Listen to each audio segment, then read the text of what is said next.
Friends, പുതിയൊരു ക്ലാസ്സിലേക്ക് ഏവർക്കും സ്വാഗതം. ഇന്നത്തെ ക്ലാസ്സിൽ നമ്മൾ SCERT സ്കൂൾ പാഠപുസ്തകങ്ങളിൽ നിന്നും തിരഞ്ഞെടുത്ത ചോദ്യങ്ങളാണ് പഠിക്കാൻ പോകുന്നത്. നമുക്ക് ആരംഭിക്കാം. പാലിൻ്റെ ശുദ്ധത അളക്കുന്ന ഉപകരണം ഏതാണ്? ലാക്ടോമീറ്റർ. പാലിൻ്റെ ശുദ്ധത അളക്കുന്ന ഉപകരണം ലാക്ടോമീറ്ററാണ്. മണ്ണെണ്ണ വിളക്കിൻ്റെ തിരിയിലൂടെ മണ്ണെണ്ണ ഉയർന്നു വരുന്നതിന് കാരണം എന്താണ്? കേശികത്വം. മണ്ണെണ്ണ വിളക്കിൻ്റെ തിരിയിലൂടെ മണ്ണെണ്ണ ഉയർന്നു വരുന്നതിന് കാരണം കേശികത്വം മൂലമാണ്. ഒരേയിനം തന്മാത്രകൾ തമ്മിലുള്ള ആകർഷണ ബലം അറിയപ്പെടുന്നത് കൊഹിഷൻ ബലം എന്നാണ്. എന്നാൽ വ്യത്യസ്ത ഇനം തന്മാത്രകൾ തമ്മിലുള്ള ആകർഷണ ബലം അറിയപ്പെടുന്നത് അഡ്ഹിഷൻ ബലം എന്നുമാണ്. അപ്പോൾ ഒരേയിനം തന്മാത്രകൾ തമ്മിലുള്ള ആകർഷണ ബലമാണ് കൊഹിഷൻ ബലം. എന്നാൽ വ്യത്യസ്ത ഇനം തന്മാത്രകൾ തമ്മിലുള്ള ആകർഷണ ബലമാണ് അഡ്ഹിഷൻ ബലം. ചില പ്രാണികൾക്ക് ജലോപരിതലത്തിലൂടെ സഞ്ചരിക്കാൻ കഴിയുന്നതിന് കാരണം എന്താണ്? പ്രതലബലം മൂലമാണ്. ചില പ്രാണികൾക്ക് ജലോപരിതലത്തിലൂടെ സഞ്ചരിക്കാൻ കഴിയുന്നതിന് കാരണം പ്രതലബലം മൂലമാണ്. ദ്രാവക ഉപരിതലത്തിൽ ബ്ലേഡ് പൊങ്ങിക്കിടക്കാനുള്ള കാരണം എന്താണ്? പ്രതലബലം മൂലമാണ്. ദ്രാവക ഉപരിതലത്തിൽ ബ്ലേഡ് പൊങ്ങിക്കിടക്കാൻ കാരണം പ്രതലബലം മൂലമാണ്. ചോക്ക് ഉപയോഗിച്ച് മഷി ഒപ്പിയെടുക്കാൻ സാധിക്കുന്നത് എന്ത് മൂലമാണ്? കേശികത്വം മൂലമാണ്. ചോക്ക് ഉപയോഗിച്ച് മഷി ഒപ്പിയെടുക്കാൻ സാധിക്കുന്നത് കേശികത്വം മൂലമാണ്. മർദ്ദം പ്രയോഗിച്ച് ദ്രാവകങ്ങളുടെ വ്യാപ്തം കുറയ്ക്കാൻ സാധിക്കില്ല എന്നത് ഏത് നിയമത്തിൻ്റെ അടിസ്ഥാനമാണ്? പാസ്കൽ നിയമം. മർദ്ദം പ്രയോഗിച്ച് ദ്രാവകങ്ങളുടെ വ്യാപ്തം കുറയ്ക്കാൻ സാധിക്കില്ല എന്നത് പാസ്കൽ നിയമത്തിൻ്റെ അടിസ്ഥാനമാണ്. പാസ്കൽ നിയമം അനുസരിച്ച് പ്രവർത്തിക്കുന്ന ഉപകരണങ്ങൾ ഏതെല്ലാമാണ്? വാഹനങ്ങളുടെ hydraulic brake, hydraulic jack, hydraulic press, മണ്ണുമാന്തി യന്ത്രം എന്നിവയൊക്കെ പാസ്കൽ നിയമം അനുസരിച്ച് പ്രവർത്തിക്കുന്ന ഉപകരണങ്ങളാണ്. ഒന്നുകൂടെ പറയാം. വാഹനങ്ങളുടെ hydraulic brake, hydraulic jack, hydraulic press, മണ്ണുമാന്തി യന്ത്രം എന്നിവയൊക്കെ പാസ്കൽ നിയമം അനുസരിച്ച് പ്രവർത്തിക്കുന്ന ഉപകരണങ്ങളാണ്. വസ്തുക്കളുടെ ചെറിയ പ്രതിബിംബം ലഭിക്കാൻ ഉപയോഗിക്കുന്ന ദർപ്പണം ഏതാണ്? കോൺവെക്സ് ദർപ്പണം. വസ്തുക്കളുടെ ചെറിയ പ്രതിബിംബം ലഭിക്കാൻ ഉപയോഗിക്കുന്ന ദർപ്പണം കോൺവെക്സ് ദർപ്പണമാണ്. വസ്തുക്കളുടെ വലിയ പ്രതിബിംബം ലഭിക്കുവാൻ ഉപയോഗിക്കുന്ന ദർപ്പണം ഏതാണ്? കോൺകേവ് ദർപ്പണമാണ്. അപ്പോൾ വസ്തുക്കളുടെ ചെറിയ പ്രതിബിംബം ലഭിക്കാൻ ഉപയോഗിക്കുന്ന ദർപ്പണം കോൺവെക്സ് ദർപ്പണവും വലിയ പ്രതിബിംബം ലഭിക്കാൻ ഉപയോഗിക്കുന്ന ദർപ്പണം കോൺകേവ് മിററുമാണ്. ഇനി വസ്തുവിന് സമാനമായ പ്രതിബിംബം ലഭിക്കാൻ ഉപയോഗിക്കുന്ന ദർപ്പണം ഏതാണ്? സമതല ദർപ്പണം. വസ്തുവിന് സമാനമായ പ്രതിബിംബം ലഭിക്കാൻ ഉപയോഗിക്കുന്ന ദർപ്പണമാണ് സമതല ദർപ്പണം. നമ്മുടെ വീടുകളിലൊക്കെ ഉപയോഗിക്കുന്നത് സമതല ദർപ്പണമാണ്.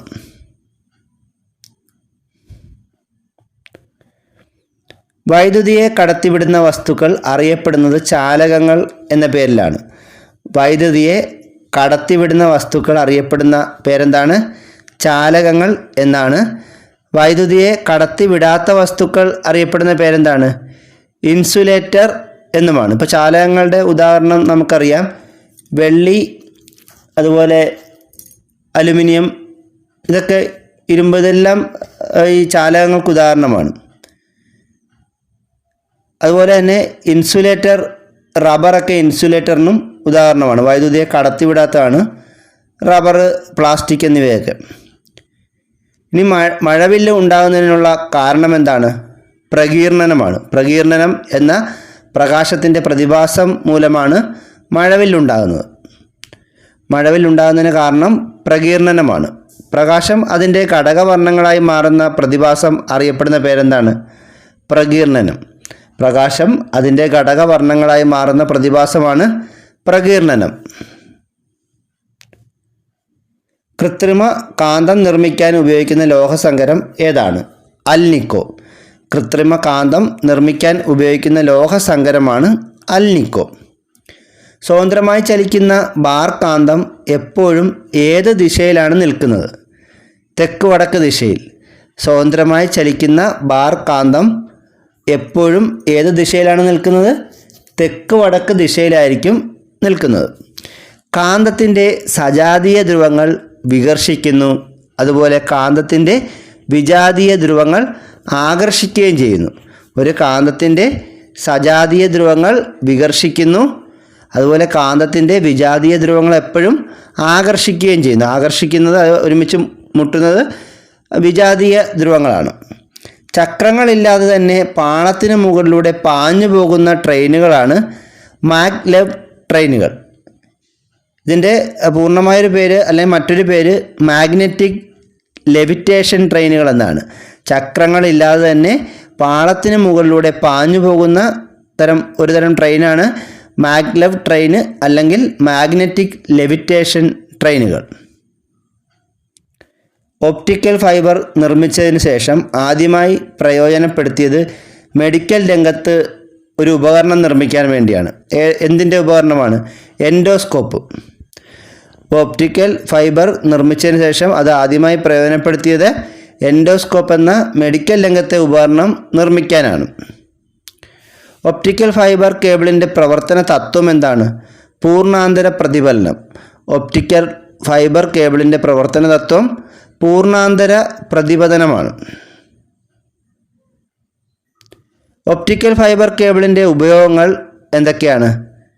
രോഗനിർണയം, ശരീരത്തിൽ മരുന്നിൻ്റെ പ്രവർത്തനം അറിയാൻ, പിന്നെ വാർത്താവിനിമയ രംഗത്തും ഒപ്റ്റിക്കൽ ഫൈബർ കേബിൾ ഉപയോഗിക്കുന്നുണ്ട്. ഇപ്പോൾ ഒപ്റ്റിക്കൽ ഫൈബർ കേബിൾ ഉപയോഗിക്കുന്നത് എവിടെയൊക്കെയാണ്? മെഡിക്കൽ ഫീൽഡിൽ രോഗനിർണയം നടത്താനും അതുപോലെ ശരീരത്തിൽ മരുന്നിൻ്റെ പ്രവർത്തനം അറിയാനും ഒപ്റ്റിക്കൽ ഫൈബർ കേബിൾ ഉപയോഗിക്കുന്നു. അതുപോലെ തന്നെ വാർത്താവിനിമയ രംഗത്തും ഒപ്റ്റിക്കൽ ഫൈബർ കേബിൾ ഉപയോഗിക്കുന്നുണ്ട്. കാറ്റിൻ്റെ രാജ്യം എന്നറിയപ്പെടുന്ന ഏത് രാജ്യമാണ്? ഡെൻമാർക്കാണ്. കാറ്റിൻ്റെ രാജ്യം എന്നറിയപ്പെടുന്നത് ഡെൻമാർക്കാണ്. കാറ്റുപയോഗിച്ച് വൈദ്യുതി നിർമ്മിക്കുന്ന രാജ്യങ്ങളിൽ ഒന്നാം സ്ഥാനം ഏത് രാജ്യത്തിനാണ്? ജർമ്മനി.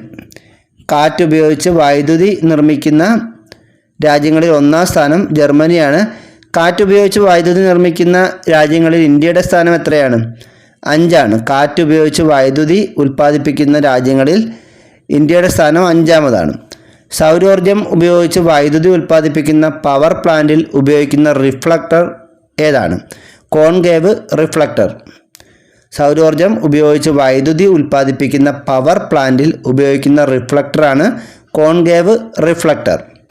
ഏറ്റവും കൂടുതൽ സോളാർ തെർമൽ പവർ പ്ലാന്റ് സ്ഥിതി ചെയ്യുന്ന സംസ്ഥാനം ഏതാണ്? രാജസ്ഥാൻ. ഏറ്റവും കൂടുതൽ സോളാർ തെർമൽ പവർ പ്ലാന്റ് സ്ഥിതി ചെയ്യുന്ന ഇന്ത്യൻ സംസ്ഥാനം രാജസ്ഥാനാണ്.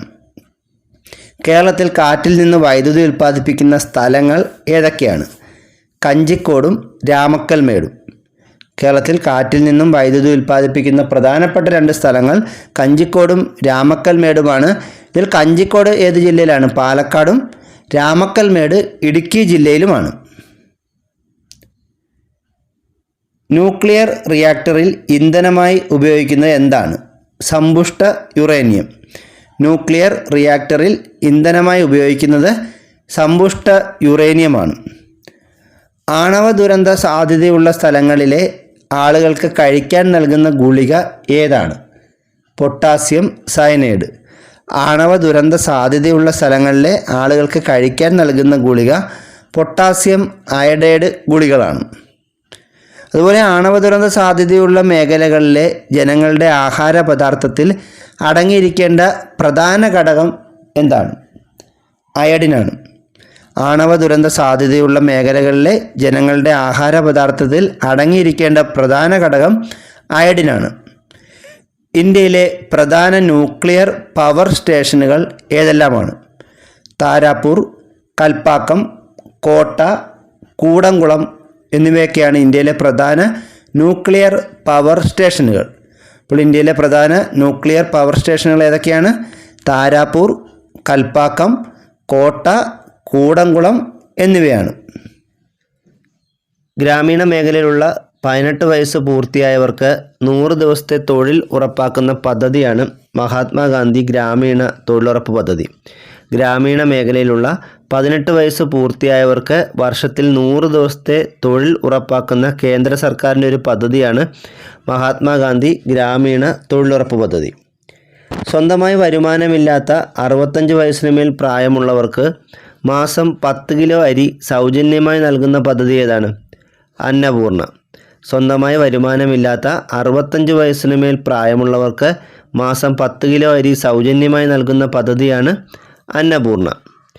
ദാരിദ്ര്യരേഖയ്ക്ക് താഴെയുള്ള ഏറ്റവും പ്രയാസപ്പെടുന്ന കുടുംബങ്ങൾക്ക് മാസം 35 കിലോ അരി 3 രൂപ നിരക്കിലും ഗോതമ്പ് കിലോയ്ക്ക് 2 രൂപ നിരക്കിലും നൽകുന്ന പദ്ധതിയാണ് അന്ത്യോദയ അന്നയോജന പദ്ധതി. AAY എന്ന് പറയും. ദാരിദ്ര്യരേഖയ്ക്ക് താഴെയുള്ള ഏറ്റവും പ്രയാസപ്പെടുന്ന കുടുംബങ്ങൾക്ക് മാസം 35 കിലോ അരി 3 രൂപ നിരക്കിലും ഗോതമ്പ് കിലോയ്ക്ക് 2 രൂപ നിരക്കിലും നൽകുന്ന പദ്ധതിയാണ് AAY, അതായത് അന്ത്യോദയ അന്നയോജന പദ്ധതി. ഭക്ഷ്യസുരക്ഷാ നിയമം പാർലമെൻറ്റ് അംഗീകരിച്ച വർഷം ഏതാണ്? 2013. ഭക്ഷ്യസുരക്ഷാ നിയമം ഇന്ത്യൻ പാർലമെൻറ്റിൽ അംഗീകരിച്ച വർഷം 2013 ആധുനിക സാമ്പത്തിക ശാസ്ത്രത്തിൻ്റെ പിതാവ് ആരാണ്? Adam Smith. ആധുനിക സാമ്പത്തിക ശാസ്ത്രത്തിൻ്റെ പിതാവ് ആഡം സ്മിത്താണ്. ചോർച്ച സിദ്ധാന്തം അവതരിപ്പിച്ച ആരാണ്? ദാദാഭായ് നവറോജി. ചോർച്ച സിദ്ധാന്തം അവതരിപ്പിച്ചത് ദാദാഭായ് നവറോജിയാണ്. പ്രകൃതി വിഭവങ്ങൾ നേരിട്ട് ഉപയോഗപ്പെടുത്തി നടത്തുന്ന പ്രവർത്തനങ്ങൾ ഉൾപ്പെടുന്ന മേഖലയാണ് പ്രാഥമിക മേഖല അഥവാ കാർഷിക മേഖല എന്ന് പറയുന്നത്. 3 മേഖലകളായിട്ടാണ് തിരിച്ചിട്ടുള്ളത്. അതായത് സാമ്പത്തിക മേഖലയാണ്, പ്രാഥമിക മേഖല, ദ്വിതീയ മേഖല, തൃതീയ മേഖല എന്നിങ്ങനെ 3 മേഖലകളായി തിരിച്ചിട്ടുണ്ട്. അപ്പോൾ അതിനെക്കുറിച്ചാണ് നമ്മൾ നോക്കുന്നത്. പ്രകൃതി വിഭവങ്ങൾ നേരിട്ട് ഉപയോഗപ്പെടുത്തി നടത്തുന്ന പ്രവർത്തനങ്ങൾ ഉൾപ്പെടുന്ന മേഖലയാണ് ഒന്നാമത്തെ മേഖലയായ പ്രാഥമിക മേഖല. ഈ മേഖല തന്നെയാണ് കാർഷിക മേഖലയെന്നും അറിയപ്പെടുന്നത്. വളരെ പ്രധാനപ്പെട്ടൊരു ഭാഗമാണിത്. പ്രാഥമിക മേഖലയിൽ ഉൾപ്പെടുന്ന പ്രധാന പ്രവർത്തനങ്ങൾ എന്തൊക്കെയാണ്? കൃഷിയും അനുബന്ധ പ്രവർത്തനങ്ങളും വനപരിപാലനം, മത്സ്യബന്ധനം, ഖനനം എന്നിവ പ്രാഥമിക മേഖലയിൽ ഉൾപ്പെടുന്ന പ്രവർത്തനങ്ങളാണ്. കൃഷിയുമായി ബന്ധപ്പെട്ട പ്രവർത്തനങ്ങൾ, വനപരിപാലനം, മത്സ്യബന്ധനം, ഖനനം എന്നിവ പ്രാഥമിക മേഖലയിൽ ഉൾപ്പെടുന്ന പ്രവർത്തനങ്ങളാണ്. അടുത്തത്, പ്രാഥമിക മേഖലയിലെ ഉൽപ്പന്നങ്ങൾ അസംസ്കൃത വസ്തുവായി ഉപയോഗിച്ച് പുതിയ ഉൽപ്പന്നങ്ങൾ ഉണ്ടാക്കുന്ന പ്രവർത്തനങ്ങൾ ഉൾപ്പെടുന്ന മേഖല ആണ് ദ്വിതീയ മേഖല എന്നറിയപ്പെടുന്നത്. അപ്പോൾ ഈ വ്യവസായ മേഖലയൊക്കെ ദ്വിതീയ മേഖലയാണ്. അപ്പോൾ ദ്വിതീയ മേഖലയുടെ മറ്റൊരു പേരാണ് വ്യവസായ മേഖല.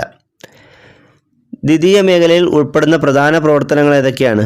വ്യവസായം, വൈദ്യുതി ഉൽപ്പാദനം, കെട്ടിട നിർമ്മാണം എന്നിവയൊക്കെ ദ്വിതീയ മേഖലയിൽ ഉൾപ്പെടുന്ന പ്രധാന പ്രവർത്തനങ്ങളാണ്.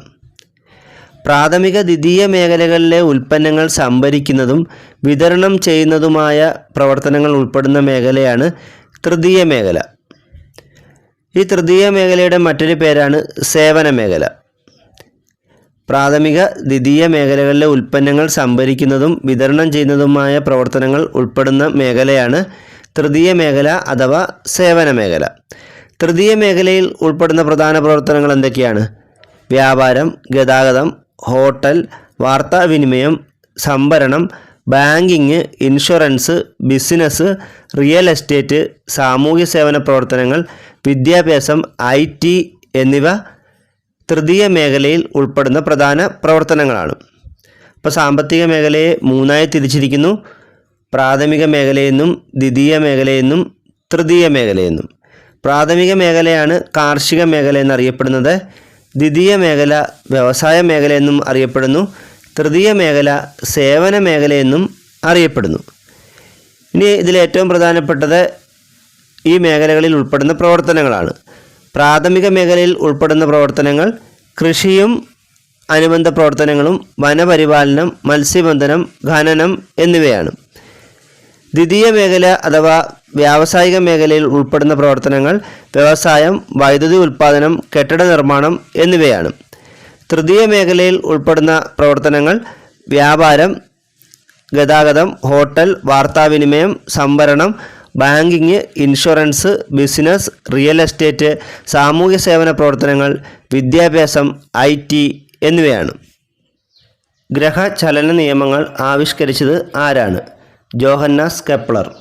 ഗ്രഹചലന നിയമങ്ങൾ ആവിഷ്കരിച്ചത് ജോഹന്നാസ് കെപ്ലറാണ്. മാവിൻ്റെ കൊമ്പ് കുലുങ്ങുമ്പോൾ അത് ചലിക്കാൻ തുടങ്ങുന്ന അവസരത്തിൽ മാങ്ങ അടർന്നു വീഴുന്നതിന് കാരണം എന്താണ്? നിശ്ചല ജഡത്വം. മാവിൻ്റെ കൊമ്പ് നമ്മൾ കുലുക്കുമ്പോൾ അത് ചലിക്കാൻ തുടങ്ങുന്ന സമയത്ത് മാങ്ങ അടർന്നു വീഴുന്നതിനുള്ള കാരണം നിശ്ചല ജഡത്വമാണ്. പ്രകൃതിവാതകത്തിലെ മുഖ്യ ഘടകം എന്താണ്? മീഥെയ്നാണ്. പ്രകൃതിവാതകത്തിലെ മുഖ്യ ഘടകം മീഥെയ്നാണ്. ഇന്ധനങ്ങളുടെ ജ്വലനത്തിന് സഹായിക്കുന്ന വാതകം ഏതാണ്? ഓക്സിജൻ. നമുക്കറിയാവുന്നതാണ് കത്താൻ സഹായിക്കുന്ന വാതകം ഓക്സിജൻ ആണ്, നമ്മൾ പഠിച്ചിട്ടുള്ളതാണ്. തീ അണയ്ക്കാൻ സഹായിക്കുന്നത് കാർബൺ ഡൈ ഓക്സൈഡുമാണ്. അപ്പോൾ ജ്വലനത്തിന് സഹായിക്കുന്ന വാതകം ഓക്സിജനാണ്. ചുവപ്പ് വർണ്ണം ദൃഷ്ടിരേഖയുമായി ഉണ്ടാക്കുന്ന കോണിൻ്റെ അളവ് എത്രയാണ്? 42.7 ഡിഗ്രിയാണ്. ചുവപ്പ് വർണ്ണം ദൃഷ്ടിരേഖയുമായി ഉണ്ടാക്കുന്ന കോൺ 42.7 ഡിഗ്രിയാണ്. വയലറ്റ് വർണ്ണം ദൃഷ്ടിരേഖയുമായി ഉണ്ടാക്കുന്ന കോണിൻ്റെ അളവ് എത്രയാണ്? 40.8 ഡിഗ്രിയാണ്. വയലറ്റ് വർണ്ണം ദൃഷ്ടിരേഖയുമായി ഉണ്ടാക്കുന്ന കോൺ 40.8 ഡിഗ്രിയാണ്. മഴവില്ലിൻ്റെ പുറംവക്കിൽ കാണപ്പെടുന്ന വർണ്ണം ഏതാണ്? ചുവപ്പ്. മഴവില്ലിൻ്റെ പുറംവക്കിൽ കാണപ്പെടുന്ന വർണ്ണം ചുവപ്പും മഴവില്ലിൻ്റെ അകവശത്ത് കാണപ്പെടുന്ന നിറം വയലറ്റുമാണ്. പ്രാഥമിക വർണ്ണങ്ങൾ ഏതൊക്കെയാണ്? പച്ച, നീല, ചുവപ്പ് എന്നിവയാണ് പ്രാഥമിക വർണ്ണങ്ങൾ. പ്രാഥമിക വർണ്ണങ്ങൾ ഏതൊക്കെയാണ്? പച്ച, നീല, ചുവപ്പ്. മറ്റു വർണ്ണങ്ങൾ ചേർന്ന് നിർമ്മിക്കാൻ കഴിയാത്ത വർണ്ണങ്ങളാണ് പ്രാഥമിക വർണ്ണങ്ങൾ. പ്രാഥമിക വർണ്ണങ്ങൾ ചേർന്നുണ്ടാകുന്ന വർണ്ണങ്ങൾ അറിയപ്പെടുന്ന പേരെന്താണ്? ദ്വിതീയ വർണ്ണങ്ങൾ എന്നാണ്. പ്രാഥമിക വർണ്ണങ്ങൾ ചേർന്നുണ്ടാകുന്ന നിറങ്ങളാണ് ഈ ദ്വിതീയ വർണ്ണങ്ങൾ. ദ്വിതീയ വർണ്ണങ്ങൾക്ക് ഉദാഹരണം ഏതൊക്കെയാണ്? മഞ്ഞ, സിയാൻ, മജന്ത എന്നിവയാണ് ദ്വിതീയ വർണ്ണങ്ങൾക്ക് ഉദാഹരണങ്ങൾ. ദ്വിതീയ വർണ്ണങ്ങൾക്ക് ഉദാഹരണങ്ങൾ മഞ്ഞ, സിയാൻ, മജന്ത എന്നിവയാണ്. ഇതിൽ മഞ്ഞ നിറം ഏതൊക്കെ പ്രാഥമിക വർണ്ണങ്ങൾ ചേർന്നുണ്ടായതാണ്? ചുവപ്പും പച്ചയും. അപ്പോൾ പ്രാഥമിക വർണ്ണങ്ങൾ ചേർന്നാണ് ഈ ദ്വിതീയ വർണ്ണങ്ങൾ ഉണ്ടാകുന്നതെന്ന് നമ്മൾ പറഞ്ഞു. അപ്പോൾ ദ്വിതീയ വർണ്ണമായ മഞ്ഞ നിറം ഉണ്ടായിരിക്കുന്ന ഏതൊക്കെ പ്രാഥമിക വർണ്ണങ്ങൾ ചേർന്നാണ്? ചുവപ്പും പച്ചയും ചേർന്ന് മഞ്ഞ ഉണ്ടാകുന്നു. ചുവപ്പും പച്ചയും ചേർന്ന് മഞ്ഞ നിറം ഉണ്ടാകുന്നു.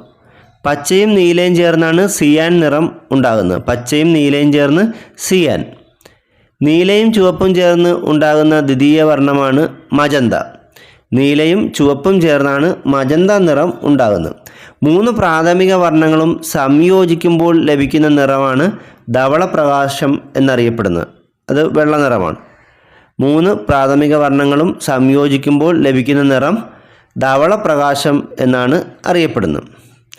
ഒരു ദൃശ്യാനുഭവം നമ്മുടെ റെറ്റിനയിൽ 0.0625 സെക്കൻഡ് അല്ലെങ്കിൽ 16 സെക്കൻഡ് സമയത്തേക്ക് തങ്ങി നിൽക്കുന്ന പ്രതിഭാസം അറിയപ്പെടുന്ന പേരെന്താണ്? വീക്ഷണ സ്ഥിരത. ഒരു ദൃശ്യാനുഭവം നമ്മുടെ റെറ്റിനയിൽ 16 സെക്കൻഡ് സമയത്തേക്ക് തങ്ങി നിൽക്കുന്ന പ്രതിഭാസമാണ് വീക്ഷണ സ്ഥിരത. കൃത്രിമ പേസ് മേക്കർ കണ്ടുപിടിച്ചത് ആരാണ്? Wilson great batch. കൃത്രിമ പേസ് മേക്കർ കണ്ടുപിടിച്ചത് വിൽസൺ ഗ്രേറ്റ് ബാച്ച് ആണ്. മനുഷ്യൻ്റെ ഹൃദയത്തിലെ അറകളുടെ എണ്ണം എത്രയാണ്? 4. മനുഷ്യൻ്റെ ഹൃദയത്തിലെ അറകളുടെ എണ്ണം 4 ആണ്. മനുഷ്യഹൃദയത്തിലെ മുകളിലത്തെ 2 അറകളാണ് ഏട്രിയം അഥവാ ഓറിക്കിളുകൾ. മനുഷ്യഹൃദയത്തിലെ മുകളിലത്തെ 2 അറകൾ അറിയപ്പെടുന്ന പേരെന്താണ്? ഏട്രിയം അഥവാ ഓറിക്കിളുകൾ. മനുഷ്യഹൃദയത്തിൻ്റെ താഴത്തെ 2 അറകളാണ് വെൻട്രിക്കിളുകൾ. മനുഷ്യഹൃദയത്തിൻ്റെ താഴത്തെ 2 അറകൾ അറിയപ്പെടുന്നത് വെൻട്രിക്കിളുകൾ എന്ന പേരിലാണ്. ഇടത് ഏട്രിയത്തിനും ഇടത് വെൻട്രിക്കിളിനും ഇടയിൽ സ്ഥിതി ചെയ്യുന്ന വാൽവ് ഏതാണ്? ബൈകസ്പിഡ് വാൽവാണ്. ഇടത് ഏട്രിയത്തിനും ഇടത് വെൻട്രിക്കിളിനും ഇടയിൽ സ്ഥിതി ചെയ്യുന്ന വാൽവ് ബൈകസ്പിഡ് വാൽവാണ്. വലത് ഏട്രിയത്തിനും വലത് വെൻട്രിക്കിളിനും ഇടയിൽ സ്ഥിതി ചെയ്യുന്ന വാൽവ് ഏതാണ്? ട്രൈകസ്പിഡ് വാൽവാണ്. വലത് ഏട്രിയത്തിനും വലത് വെൻട്രിക്കിളിനും ഇടയിൽ സ്ഥിതി ചെയ്യുന്ന വാൽവ് ട്രൈകസ്പിഡ് വാൽവാണ്. മനുഷ്യ ശരീരത്തിലെ ഉപാപചയ പ്രവർത്തനങ്ങളുടെ കേന്ദ്രം ഏത് അവയവമാണ്? കരളാണ്. മനുഷ്യ ശരീരത്തിലെ ഉപാപചയ പ്രവർത്തനങ്ങളുടെ കേന്ദ്രം കരളാണ്. മനുഷ്യ ശരീരത്തിൽ പ്രതിരോധ വ്യവസ്ഥയിലെ ഏറ്റവും വലിയ അവയവം ഏതാണ്? പ്ലീഹ. മനുഷ്യ ശരീരത്തിൽ പ്രതിരോധ വ്യവസ്ഥയിലെ ഏറ്റവും വലിയ അവയവം പ്ലീഹയാണ്. പ്ലീഹയുടെ നിറം എന്താണ്? പർപ്പിൾ നിറം. പ്ലീഹയുടെ നിറം പർപ്പിൾ നിറമാണ്. തൈറോക്സിൻ്റെ ഉൽപ്പാദനത്തിന് ആവശ്യമായ മൂലകം ഏതാണ്? അയഡിൻ. തൈറോക്സിൻ്റെ ഉൽപ്പാദനത്തിന് ആവശ്യമായ മൂലകം അയഡിനാണ്. രക്തത്തിലെ കാൽസ്യത്തിൻ്റെ സാധാരണ അളവ് എത്രയാണ്? 9 മുതൽ 11 വരെ മില്ലിഗ്രാം 100 മില്ലിലിറ്റർ രക്തത്തിൽ. അപ്പോൾ രക്തത്തിലെ കാൽസ്യത്തിൻ്റെ സാധാരണ അളവ് 100 മില്ലിലിറ്റർ രക്തത്തിൽ 9നും 11നും ഇടയ്ക്ക് മില്ലിഗ്രാം കാൽസ്യമാണ് ഉള്ളത്. മുലപ്പാൽ ചുരത്താൻ സഹായിക്കുന്ന ഹോർമോൺ ഏതാണ്? ഓക്സിറ്റോസിനാണ്. മുലപ്പാൽ ചുരത്താൻ സഹായിക്കുന്ന ഹോർമോൺ ഓക്സിറ്റോസിനാണ്. വൃക്കയിലെ ജലത്തിൻ്റെ പുനരാകിരണത്തിന് സഹായിക്കുന്ന ഹോർമോൺ ഏതാണ്? വാസോപ്രസിൻ. വൃക്കയിലെ ജലത്തിൻ്റെ പുനരാകിരണത്തിന് സഹായിക്കുന്ന ഹോർമോൺ വാസോപ്രസിനാണ്. കേരളത്തിലെ ഏറ്റവും കൂടുതൽ ഭൂമി കാർഷിക ആവശ്യത്തിന് ഉപയോഗിക്കുന്ന ജില്ല ഏതാണ്? പാലക്കാട്. കേരളത്തിലെ ഏറ്റവും കൂടുതൽ ഭൂമി കാർഷിക ആവശ്യത്തിന് ഉപയോഗിക്കുന്ന ജില്ല പാലക്കാടാണ്. മോൺസ് പ്രക്രിയ ഏത് ലോഹത്തെ വേർതിരിക്കാൻ ഉപയോഗിക്കുന്നതാണ്? നിക്കൽ. നിക്കൽ എന്ന ലോഹത്തെ വേർതിരിക്കാൻ ഉപയോഗിക്കുന്ന ആ പ്രക്രിയ അറിയപ്പെടുന്ന പേരാണ് മോൺസ് പ്രക്രിയ. അന്നജം അയഡിൻ ലായനിയുമായി പ്രവർത്തിക്കുമ്പോൾ ഉണ്ടാകുന്ന നിറം ഏതാണ്? കടും നീല നിറം. അന്നജം അയഡിൻ ലായനിയുമായി പ്രവർത്തിക്കുമ്പോൾ ഉണ്ടാകുന്ന നിറമാണ് കടും നീല നിറം. യൂണിവേഴ്സൽ ഫൈബർ എന്നറിയപ്പെടുന്നത് എന്താണ്? പരുത്തി. യൂണിവേഴ്സൽ ഫൈബർ എന്നറിയപ്പെടുന്നത് പരുത്തിയാണ്. പരുത്തി കൃഷിക്ക് അനുയോജ്യമായ കാലാവസ്ഥ ഏതാണ്? 20 ഡിഗ്രി സെൽഷ്യസ് മുതൽ 30 ഡിഗ്രി സെൽഷ്യസ് വരെ താപനിലയും ചെറിയ തോതിലുള്ള മഴയും ഉള്ള കാലാവസ്ഥയാണ് ഈ പരുത്തി കൃഷിക്ക് ഏറ്റവും അനുയോജ്യമായ കാലാവസ്ഥ. 20 ഡിഗ്രി സെൽഷ്യസ് മുതൽ 30 ഡിഗ്രി സെൽഷ്യസ് വരെ ഇതിന് ഇടയിൽ ഉള്ള താപനിലയും ചെറിയ തോതിലുള്ള മഴയുമാണ് പരുത്തി കൃഷിക്ക് അനുയോജ്യമായ കാലാവസ്ഥ. പരുത്തി കൃഷിക്ക് അനുയോജ്യമായ മണ്ണ് ഏതാണ്? കറുത്ത മണ്ണ്. പരുത്തി കൃഷിക്ക് അനുയോജ്യമായ മണ്ണ് കറുത്ത മണ്ണാണ്. ഇന്ത്യയിലെ ഏറ്റവും വലിയ കൃഷി അധിഷ്ഠിത വ്യവസായം ഏതാണ്? പരുത്തി തുണി വ്യവസായം. ഇന്ത്യയിലെ ഏറ്റവും വലിയ കൃഷി അധിഷ്ഠിത വ്യവസായം പരുത്തി തുണി വ്യവസായമാണ്. വേല ചെയ്താൽ കൂലി കിട്ടണം എന്ന നിലപാട് ആരുമായി ബന്ധപ്പെട്ടതാണ്? വൈകുണ്ഠസ്വാമികൾ. വേല ചെയ്താൽ കൂലി കിട്ടണം എന്ന് പറഞ്ഞ നവോത്ഥാന നായകൻ വൈകുണ്ഠസ്വാമികളാണ്. ചരിവ് കൂടുതലുള്ള ഭാഗങ്ങളിലെ അശാസ്ത്രീയമായ നിർമ്മാണ പ്രവർത്തനങ്ങൾ എന്തിനുള്ള സാധ്യതയാണ് വർദ്ധിപ്പിക്കുന്നത്? ഉരുൾപൊട്ടൽ. ചരിവ് കൂടുതലുള്ള ഭാഗങ്ങളിലെ അശാസ്ത്രീയമായ നിർമ്മാണ പ്രവർത്തനങ്ങൾ ഉരുൾപൊട്ടൽ ഉണ്ടാകാനുള്ള സാധ്യതയെ വർദ്ധിപ്പിക്കുന്നു. നീല ലിറ്റ്മസിനെ ചുവപ്പാക്കുന്നത് ആസിഡുകളാണ്. ചുവന്ന ലിറ്റ്മസിനെ നീലയാക്കുന്നത് എന്താണ്? ആൽക്കലികളുമാണ്. നീല ലിറ്റ്മസിനെ ചുവപ്പാക്കുന്നത് ആസിഡുകളും ചുവന്ന ലിറ്റ്മസിനെ നീലയാക്കുന്നത് ആൽക്കലികളുമാണ്. കണ്ണുനീരിൻ്റെ pH മൂല്യം എത്രയാണ്? 7.4. കണ്ണുനീരിൻ്റെ pH മൂല്യം 7.4 ആണ്. മഷി, തുകൽ എന്നിവയുടെ നിർമ്മാണത്തിന് ഉപയോഗിക്കുന്ന ആസിഡ് ഏതാണ്? Tannic acid. മഷി, തുകൽ എന്നിവയുടെ നിർമ്മാണത്തിന് ഉപയോഗിക്കുന്ന ആസിഡ് ടാനിക് ആസിഡാണ്. ഒരു വസ്തുവിൻ്റെ സ്വന്തം അക്ഷത്തെ അടിസ്ഥാനമാക്കിയുള്ള ചലനമാണ് ഭ്രമണം. ഒരു വസ്തുവിൻ്റെ സ്വന്തം അക്ഷത്തെ അടിസ്ഥാനമാക്കിയുള്ള ചലനം അറിയപ്പെടുന്ന പേരെന്താണ്? ഭ്രമണം. വൃത്താകാര പാതയിലൂടെയുള്ള ചലനം അറിയപ്പെടുന്നത് വർത്തുള ചലനം എന്ന പേരിലാണ്. വൃത്താകാര പാതയിലൂടെയുള്ള ചലനം അറിയപ്പെടുന്നത് വർത്തുള ചലനം എന്ന പേരിലാണ്. പ്രകാശ സംശ്ലേഷണ സമയത്ത് സസ്യങ്ങൾ പുറത്തുവിടുന്ന വാതകം ഏതാണ്? ഓക്സിജൻ. പ്രകാശ സംശ്ലേഷണ സമയത്ത് സസ്യങ്ങൾ പുറത്തുവിടുന്ന വാതകം ഓക്സിജനാണ്. ഇന്ത്യക്ക് സ്വാതന്ത്ര്യം കിട്ടിയതിൻ്റെ 50-ാം വാർഷികത്തിൽ ആരംഭിച്ച പഞ്ചവത്സര പദ്ധതി ഏതാണ്? 9ാം പഞ്ചവത്സര പദ്ധതി. ഇന്ത്യക്ക് സ്വാതന്ത്ര്യം കിട്ടിയതിൻ്റെ 50-ാം വാർഷികത്തിൽ ആരംഭിച്ച പഞ്ചവത്സര പദ്ധതിയാണ് 9ാം പഞ്ചവത്സര പദ്ധതി. മണൽ നിറഞ്ഞ പ്രദേശങ്ങളിൽ നിർമ്മിക്കുന്ന ആഴം കുറഞ്ഞ കുഴൽ കിണറുകളാണ് അരിപ്പ കിണറുകൾ. മണൽ നിറഞ്ഞ പ്രദേശങ്ങളിൽ നിർമ്മിക്കുന്ന ആഴം കുറഞ്ഞ കുഴൽ കിണറുകൾ അറിയപ്പെടുന്ന പേരെന്താണ്? അരിപ്പ കിണറുകൾ എന്നാണ്. ജലത്തെ ഉൾക്കൊള്ളാനുള്ള മണ്ണിൻ്റെ ശേഷി അറിയപ്പെടുന്ന പേരെന്താണ്? സുഷിരിതാവസ്ഥ. ജലത്തെ ഉൾക്കൊള്ളാനുള്ള മണ്ണിൻ്റെ സവിശേഷതയാണ് സുഷിരിതാവസ്ഥ എന്നറിയപ്പെടുന്നത്. ഈ സുഷിരിതാവസ്ഥയുള്ള പദാർത്ഥത്തിന് ഉദാഹരണം ഏതാണ്? കളിമണ്ണ്.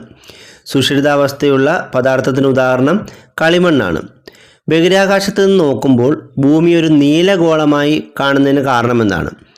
ഭൂമിയുടെ ഉപരിതലത്തിൽ 71% ജലം ആയതിനാലാണ് ബഹിരാകാശത്ത് നിന്ന് നോക്കുമ്പോൾ ഭൂമി ഒരു നീലഗോളമായി കാണുന്നത്. അതുകൊണ്ട് തന്നെയാണ് ഭൂമി നീലഗ്രഹം എന്ന പേരിലും അറിയപ്പെടുന്നത്.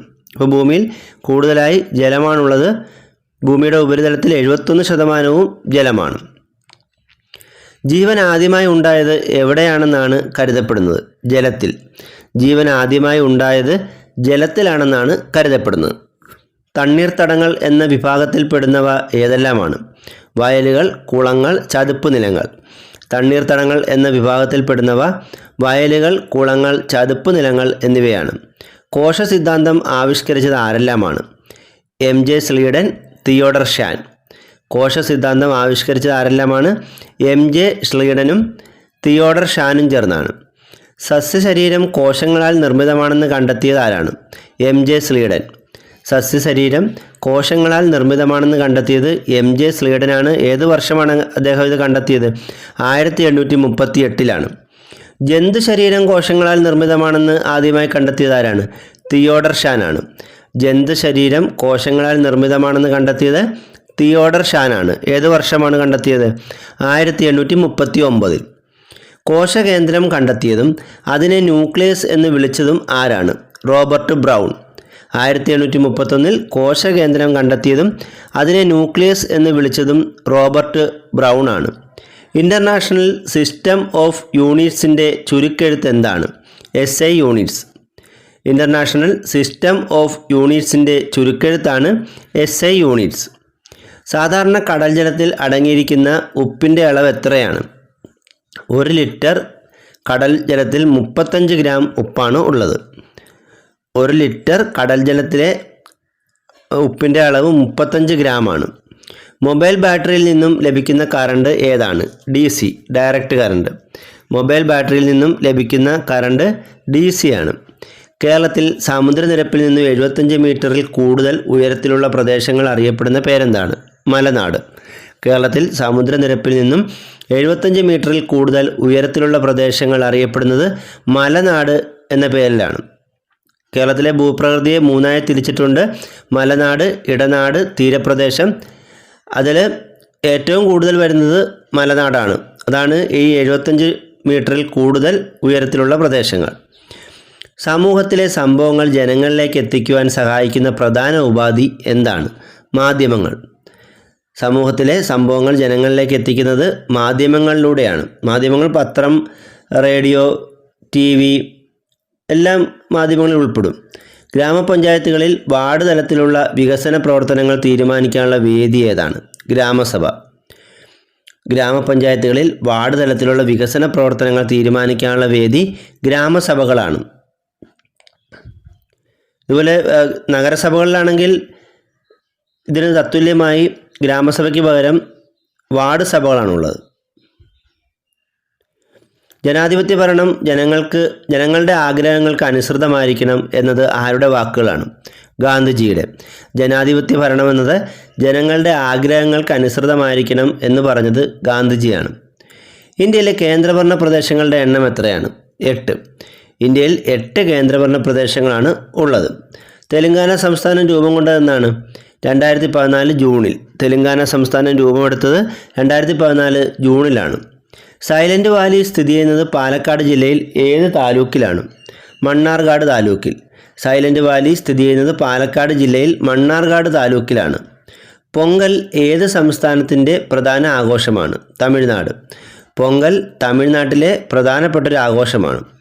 സമുദ്ര അതിർത്തി പങ്കിടുന്ന ഇന്ത്യയുടെ അയൽ രാജ്യങ്ങൾ ഏതെല്ലാമാണ്? ശ്രീലങ്ക, മാലദ്വീപ്. ഇന്ത്യയുടെ അയൽ രാജ്യങ്ങളിൽ ഇന്ത്യയുമായി കര അതിർത്തി ഇല്ലാതെ സമുദ്രത്തിൻ്റെ മാത്രം അതിർത്തിയുള്ള അയൽ രാജ്യങ്ങൾ ശ്രീലങ്കയും മാലദ്വീപുമാണ്. വിത്ത് മുളയ്ക്കുമ്പോൾ ആദ്യം പുറത്തു വരുന്ന ഭാഗം അറിയപ്പെടുന്നത് ബീജമൂലം എന്ന പേരിലാണ്. വിത്ത് മുളയ്ക്കുമ്പോൾ ആദ്യം പുറത്തു വരുന്ന ഭാഗം ബീജമൂലമാണ്. മണ്ണിലേക്ക് വളർന്ന് വേരാകുന്ന വിത്തിൻ്റെ ഭാഗമാണ് ബീജമൂലം. അപ്പം ഒരു വിത്ത് നമ്മൾ നട്ടു, അതിൽ നിന്നും ആദ്യം പൊട്ടിമുളയ്ക്കുന്ന അതിൻ്റെ വേരുകളാണെന്ന് നമുക്കറിയാം. അപ്പോൾ വേര് വന്നതിന് ശേഷമേ മുകളിലോട്ട് മുളയ്ക്കാറുള്ളൂ. അപ്പോൾ മണ്ണിലേക്ക് വളർന്ന് വേരാകുന്ന ആ വിത്തിൻ്റെ ഭാഗം ആണ് ബീജമൂലം. ഇതുപോലെ തന്നെ വിത്ത് മുളയ്ക്കുമ്പോൾ ഭ്രൂണത്തിൽ നിന്നും മുകളിലേക്ക് വരുന്ന ഭാഗമുണ്ടല്ലോ, നമുക്ക് കാണാവുന്ന ഭാഗം, അതാണ് ബീജശീർഷം. ഇപ്പോൾ താഴോട്ട് പോകുന്നത് ബീജമൂലവും മുകളിലേക്ക് വരുന്ന നമുക്ക് കാണാവുന്ന ഭാഗമാണ് ബീജശീർഷം. ഈ ബീജശീർഷമാണ് പിന്നീട് കാണ്ഡമായി മാറുന്നത്. ഒരു പ്ലാവ് തന്നെ നമ്മൾ നട്ടാൽ അതിൻ്റെ മുകളിലോട്ട് കിളിച്ചു വരുന്ന ഭാഗം നമുക്കറിയാം, അതിനെ ബീജശീർഷം എന്ന് വിളിക്കുന്നു. പിന്നെ അതിൻ്റെ വലിയ തടി ആയി മാറുന്നത്, കാണ്ഡമായി മാറുന്നത് ഈ ബീജശീർഷമാണ്. ബ്രെയിൻ ലിപി വികസിപ്പിച്ച ഫ്രഞ്ച് ശാസ്ത്രജ്ഞൻ ആരാണ്? Luis brain. ബ്രെയിൻ ലിപി വികസിപ്പിച്ചെടുത്ത ഫ്രഞ്ച് ശാസ്ത്രജ്ഞൻ ആരാണ്? ലൂയിസ് ബ്രെയിൻ ആണ്. പാമ്പ് ഗന്ധം തിരിച്ചറിയുന്നത് ഏത് അവയവം ഉപയോഗിച്ചാണ്? നാക്കുപയോഗിച്ച്. പാമ്പ് ഗന്ധം തിരിച്ചറിയുന്നത് നാക്കുപയോഗിച്ചാണ്. നാം ഒരു വസ്തുവിനെ കാണുമ്പോൾ പ്രതിബിംബം രൂപപ്പെടുന്നത് എവിടെയാണ്? റെറ്റിനയിൽ. നാം ഒരു വസ്തുവിനെ കാണുമ്പോൾ പ്രതിബിംബം രൂപപ്പെടുന്നത് കണ്ണിലെ റെറ്റിനയിലാണ്. നിൽക്കാൻ ഒരിടവും ഒരു ഉത്തോലകവും തന്നാൽ ഭൂമിയെ തന്നെ ഉയർത്താമെന്ന് പറഞ്ഞത് ആരാണ്? ആർക്കിമിഡീസ്. നിൽക്കാൻ ഒരിടവും ഒരു ഉത്തോലകവും തന്നാൽ ഭൂമിയെ തന്നെ ഉയർത്താം എന്ന് പറഞ്ഞത് ആർക്കിമിഡീസ് ആണ്. ആസൂത്രണ കമ്മീഷന് പകരമായി നിലവിൽ വന്ന സംവിധാനം ഏതാണ്? നീതി ആയോഗ്. ആസൂത്രണ കമ്മീഷന് പകരമായി നിലവിൽ വന്ന സംവിധാനമാണ് നീതി ആയോഗ്. ഇന്ത്യയിൽ പഞ്ചായത്തി രാജ് സംവിധാനം നിലവിൽ വന്നത് എന്നാണ്? 1993. ഇന്ത്യയിൽ പഞ്ചായത്തി രാജ് സംവിധാനം നിലവിൽ വന്നത് 1993-ലാണ്. നീലവിപ്ലവം എന്തുമായി ബന്ധപ്പെട്ടിരിക്കുന്നു? മത്സ്യം. നീലവിപ്ലവം മത്സ്യ ഉൽപ്പാദനവും മറ്റുമായി ബന്ധപ്പെട്ട കാര്യമാണ് നീല വിപ്ലവം. ശരീരത്തെ പൊതിഞ്ഞ് സംരക്ഷിക്കുന്ന കലകളാണ് ആവരണകല. ശരീരത്തെ പൊതിഞ്ഞ് സംരക്ഷിക്കുന്ന കലകളാണ് ആവരണകല. മണ്ണ് ഉപയോഗിക്കാതെ ചെടികളെ പോഷകലായനിയിൽ വളർത്തുന്ന രീതി അറിയപ്പെടുന്ന പേരെന്താണ്? ഹൈഡ്രോപോണിക്സ്. മണ്ണ് ഉപയോഗിക്കാതെ ചെടികളെ പോഷകലായനിയിൽ വളർത്തുന്ന രീതിയാണ് ഹൈഡ്രോപോണിക്സ്. വേരുകൾ വായുവിലേക്ക് വളർന്നിറങ്ങുന്ന രീതിയിൽ സസ്യങ്ങളെ വളർത്തി പോഷകങ്ങൾ വേരുകളിലേക്ക് നേരിട്ട് സ്പ്രേ ചെയ്ത് കൊടുക്കുന്ന രീതിയാണ് എയറോപോണിക്സ്. വേരുകൾ വായുവിലേക്ക് വളർന്നിറങ്ങുന്ന രീതിയിൽ സസ്യങ്ങളെ വളർത്തി പോഷകങ്ങൾ വേരുകളിലേക്ക് നേരിട്ട് സ്പ്രേ ചെയ്ത് കൊടുക്കുന്ന രീതി അറിയപ്പെടുന്ന പേരെന്താണ്? എയറോപോണിക്സ്. മലബാറി, അട്ടപ്പാടി ബ്ലാക്ക് എന്നിവ ഏത് ജീവിയുടെ ഇനങ്ങളാണ്? ആട്. മലബാറി, അട്ടപ്പാടി ബ്ലാക്ക് എന്നിവ ആടിൻ്റെ ഇനങ്ങളാണ്. ആസാമിൻ്റെ അഭിമാനം എന്നറിയപ്പെടുന്ന പട്ട് ഏതാണ്? മുഗാപ്പട്ട്. ആസാമിൻ്റെ അഭിമാനം എന്നറിയപ്പെടുന്ന പട്ട് മുഗാപ്പട്ടാണ്. വെച്ചൂർ, കാസർഗോഡ് കുള്ളൻ എന്നിവ ഏത് ജീവിയുടെ ഇനങ്ങളാണ്? പശു. വെച്ചൂർ, കാസർഗോഡ് കുള്ളൻ എന്നിവ പശുവിൻ്റെ ഇനങ്ങളാണ്. വെറുമൊരു ആത്മകഥം എന്നത് ആരുടെ കവിതയാണ്? ONV കുറുപ്പ്. വെറുമൊരു ആത്മകഥം എന്നത് ONV കുറുപ്പിൻ്റെ കവിതയാണ്. തൊട്ടുകൂടായ്മ നിരോധന നിയമം നിലവിൽ വന്ന വർഷം ഏതാണ്? 1955. തൊട്ടുകൂടായ്മ നിരോധന നിയമം നിലവിൽ വന്നത് 1955-ലാണ്. ഗാന്ധിജിയുടെ ആശയങ്ങൾ ഉൾക്കൊള്ളിച്ചിട്ടുള്ള ഭരണഘടനാ ഭാഗം ഏതാണ്? നിർദ്ദേശക തത്വങ്ങൾ. ഇത് ഉൾപ്പെട്ടിട്ടുള്ളത് ഭരണഘടനയുടെ പാർട്ട് 4-ലാണ്. ഭാഗം 4-ലാണ് നിർദ്ദേശക തത്വങ്ങൾ ഉൾപ്പെടുത്തിയിട്ടുള്ളത്. മൗലിക കർത്തവ്യങ്ങൾ ഭരണഘടനയോട് കൂട്ടിച്ചേർത്ത ഭേദഗതി ഏതാണ്? 1976-ലെ 42-ാം ഭേദഗതി. മൗലിക കർത്തവ്യങ്ങൾ അഥവാ കടമകൾ ഇന്ത്യൻ ഭരണഘടനയോട് കൂട്ടിച്ചേർത്തത് 1976-ലെ 42-ാം ഭരണഘടനാ ഭേദഗതിയിലൂടെയാണ്. ഇന്ത്യയിൽ സാമ്പത്തിക വർഷമായി കണക്കാക്കുന്നത് ഏപ്രിൽ 1 മുതൽ മാർച്ച് 31 വരെയാണ്. ഇന്ത്യയിൽ സാമ്പത്തിക വർഷമായി കണക്കാക്കുന്നത് ഏപ്രിൽ 1 മുതൽ മാർച്ച് 31 വരെയാണ്. സാമ്പത്തിക സുരക്ഷിതത്വം ഉറപ്പാക്കുന്നതിൽ പ്രധാന പങ്കുവഹിക്കുന്ന ഘടകങ്ങൾ എന്തെല്ലാമാണ്? സമ്പാദ്യം, മിതവ്യയശീലം എന്നിവയാണ്. സാമ്പത്തിക സുരക്ഷിതത്വം ഉറപ്പാക്കുന്നതിൽ പ്രധാന പങ്കുവഹിക്കുന്ന ഘടകങ്ങൾ സമ്പാദ്യം, മിതവ്യയശീലം എന്നിവയാണ്. സ്കൂളുകളിലെ ഓരോ കുട്ടിയെയും സംബന്ധിക്കുന്ന എല്ലാ വിവരങ്ങളും ശേഖരിച്ച് രേഖപ്പെടുത്തുന്ന പദ്ധതിയുടെ പേരെന്താണ്? സമ്പൂർണ്ണ. സ്കൂൾ കുട്ടികളുടെ വിവരങ്ങൾ ശേഖരിച്ച് രേഖപ്പെടുത്തുന്ന പദ്ധതിയുടെ പേര് സമ്പൂർണ്ണ എന്നാണ്. നഗരങ്ങളിലെ തൊഴിൽ രഹിതർക്ക് സ്വയം തൊഴിൽ പ്രോത്സാഹിപ്പിക്കുന്ന പദ്ധതി ഏതാണ്? സ്വർണ്ണ ജയന്തി ഷഹാരി റോസ്ഗാർ യോജന. നഗരങ്ങളിലെ തൊഴിൽ രഹിതർക്ക് സ്വയം തൊഴിൽ പ്രോത്സാഹിപ്പിക്കുന്ന പദ്ധതിയാണ് സ്വർണ്ണ ജയന്തി ഷഹാരി റോസ്ഗാർ യോജന. ഒന്നാം പഞ്ചവത്സര പദ്ധതി ഊന്നൽ നൽകിയ മേഖല ഏതാണ്? കാർഷിക മേഖല. ഒന്നാം പഞ്ചവത്സര പദ്ധതി ഊന്നൽ നൽകിയ മേഖല കാർഷിക മേഖലയാണ്. രണ്ടാം പഞ്ചവത്സര പദ്ധതി ഊന്നൽ നൽകിയ മേഖല ഏതാണ്? വ്യാവസായിക മേഖലയുമാണ്. ഇന്ത്യൻ ആസൂത്രണ കമ്മീഷൻ രൂപീകരിച്ചത് എന്നാണ്? 1950 മാർച്ച് 15. ഇന്ത്യൻ ആസൂത്രണ കമ്മീഷൻ രൂപീകരിച്ചത് 1950 മാർച്ച് 15. ഒരു ജാറിൽ ഉപ്പ് ലായനിയും ജലവും എടുക്കുകയാണെങ്കിൽ ഉപ്പ് ലായനി ജാറിൻ്റെ താഴെയും ജലം ജാറിൻ്റെ മുകളിലായും സ്ഥിതി ചെയ്യുന്നത് നമുക്ക് കാണാം. ഇതിനുള്ള കാരണം എന്താണ്? ഉപ്പ് ലായനിക്ക് സാന്ദ്രത കൂടുതൽ ആയതിനാണ്. അതായത് ഒരു ജാറിൽ നമ്മൾ ഉപ്പ് ലായനിയും ജലവും ഒരുമിച്ച് ഒഴിച്ചാൽ ഉപ്പ് ലായനി ജാറിൻ്റെ താഴെയും ജലം ജാറിൻ്റെ മുകളിലായും സ്ഥിതി ചെയ്യുന്നു. ഇതിന് കാരണം ഉപ്പ് ലായനിക്ക് സാന്ദ്രത കൂടുതൽ ആയതിനാലാണ്. പൊട്ടൻഷ്യൽ വ്യത്യാസത്തിൻ്റെ യൂണിറ്റ് എന്താണ്? വോൾട്ട്. പൊട്ടൻഷ്യൽ വ്യത്യാസത്തിൻ്റെ യൂണിറ്റ് വോൾട്ടാണ്. ഭൂമിയുടെ ആകർഷണ ബലം കൊണ്ട് നിർബാധം പതിക്കുന്ന ഏതൊരു വസ്തുവിനും ഉണ്ടാകുന്ന ത്വരണം എന്തു പേരിലാണ് അറിയപ്പെടുന്നത്? ഗുരുത്വാകർഷണ ത്വരണം. ഭൂമിയുടെ ആകർഷണ ബലം കൊണ്ട് നിർബാധം പതിക്കുന്ന ഏതൊരു വസ്തുവിനും ഉണ്ടാകുന്ന ത്വരണമാണ് ഗുരുത്വാകർഷണ ത്വരണം. ദൂരത്തിൻ്റെയും സ്ഥാനാന്തരത്തിൻ്റെയും യൂണിറ്റ് എന്താണ്? മീറ്റർ. ദൂരത്തിൻ്റെയും സ്ഥാനാന്തരത്തിൻ്റെയും യൂണിറ്റ് മീറ്ററാണ്. ബലത്തിൻ്റെ യൂണിറ്റ് ന്യൂട്ടനാണ്. ബലത്തിൻ്റെ യൂണിറ്റ് എന്താണ്? ന്യൂട്ടൺ. വൃത്തപാതയിലൂടെ സഞ്ചരിക്കുന്ന ഒരു വസ്തു തുല്യ സമയം കൊണ്ട് തുല്യ ദൂരം സഞ്ചരിക്കുന്നു എങ്കിൽ ആ ചലനം അറിയപ്പെടുന്നത് ഏതു പേരിലാണ്? സമവർത്തുള ചലനം.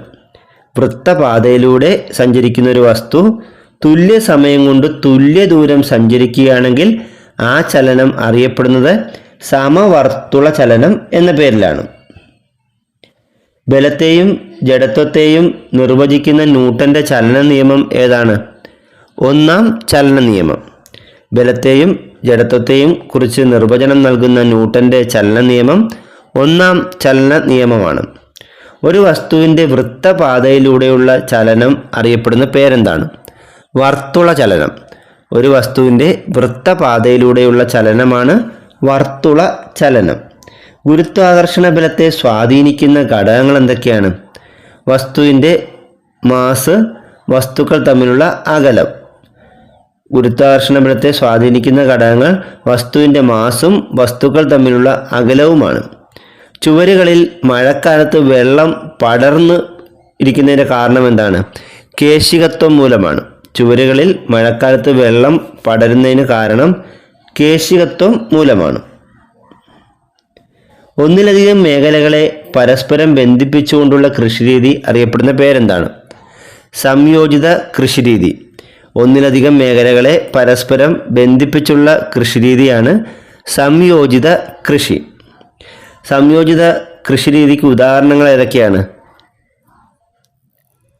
സാധാരണ കൃഷിയും അതോടൊപ്പം കന്നുകാലി വളർത്തലും അതുപോലെ താറാവ് വളർത്തലും മത്സ്യം വളർത്തലും ഒരുമിച്ച് നടത്തുന്നത്, ഇതൊക്കെ സംയോജിത കൃഷിരീതിക്ക് ഉദാഹരണങ്ങളാണ്. എന്തൊക്കെയാണ്? കൃഷിയും അതോടൊപ്പം കന്നുകാലി വളർത്തലും പിന്നെ താറാവ് വളർത്തലും മത്സ്യ വളർത്തലും ഇതൊക്കെ സംയോജിത കൃഷിരീതിക്ക് ഉദാഹരണങ്ങളാണ്. ഇന്ത്യയിൽ കൃഷി ചെയ്യുന്ന പ്രധാന നാരുവിള ഏതാണ്? പരുത്തി. ഇന്ത്യയിൽ കൃഷി ചെയ്യുന്ന പ്രധാന നാരുവിള പരുത്തിയാണ്. സസ്യങ്ങളുടെ വളർച്ചയ്ക്ക് ആവശ്യമായൊരു പ്രധാന മൂലകം ഏതാണ്? നൈട്രജൻ. സസ്യങ്ങളുടെ വളർച്ചയ്ക്ക് ആവശ്യമായ ഒരു പ്രധാന മൂലകമാണ് നൈട്രജൻ. ഗ്രാമീണ ചെണ്ടക്കാരൻ ആരുടെ ചിത്രമാണ്? നന്ദലാൽ ബോസ്. ഗ്രാമീണ ചെണ്ടക്കാരൻ എന്ന ചിത്രം വരച്ചതാരാണ്? നന്ദലാൽ ബോസാണ്. ഹിതകാരിണി സമാജം സ്ഥാപിച്ചതാരാണ്? വീരേശലിംഗം. ഹിതകാരിണി സമാജം സ്ഥാപിച്ചത് വീരേശലിംഗമാണ്. ഇന്ത്യയുടെ ഭാവി നിർണ്ണയിക്കുന്നത് ഇന്ത്യയുടെ ക്ലാസ് മുറികളിലാണ് എന്ന് പറഞ്ഞ ആരാണ്? DS കോത്താരി. ഇന്ത്യയുടെ ഭാവി നിർണ്ണയിക്കുന്നത് ഇന്ത്യയുടെ ക്ലാസ് മുറികളിലാണ് എന്നത് ആരുടെ വാക്കുകളാണ്? DS കോത്താരിയുടെ വാക്കുകളാണ്.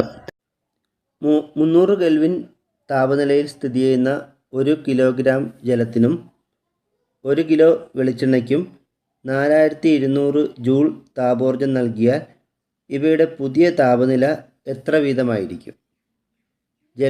ജലത്തിൻ്റേത് 301 കെൽവിനും വെളിച്ചെണ്ണയുടേത് 302 കെൽവിനും. 300 K താപനിലയിൽ സ്ഥിതി ചെയ്യുന്ന 1 കിലോ ജലത്തിനും 1 കിലോ വെളിച്ചെണ്ണയ്ക്കും 4200 ജൂൾ താപോർജ്ജം നൽകിയാൽ ഇവയുടെ പുതിയ താപനില ജലത്തിൻ്റേത് 301 കെൽവിനും വെളിച്ചെണ്ണയുടേത് 302 കെൽവിനുമായും മാറും. വർഗീകരണത്തിൻ്റെ അടിസ്ഥാന തലം എന്താണ്? സ്പീസിസ് ആണ്. വർഗീകരണത്തിൻ്റെ അടിസ്ഥാന തലം സ്പീസിസ് ആണ്. കേരളത്തിലെ സസ്യസമ്പത്തിനെ കുറിച്ചുള്ള ആദ്യ പുസ്തകം ഏതാണ്? Hortus Malabaricus.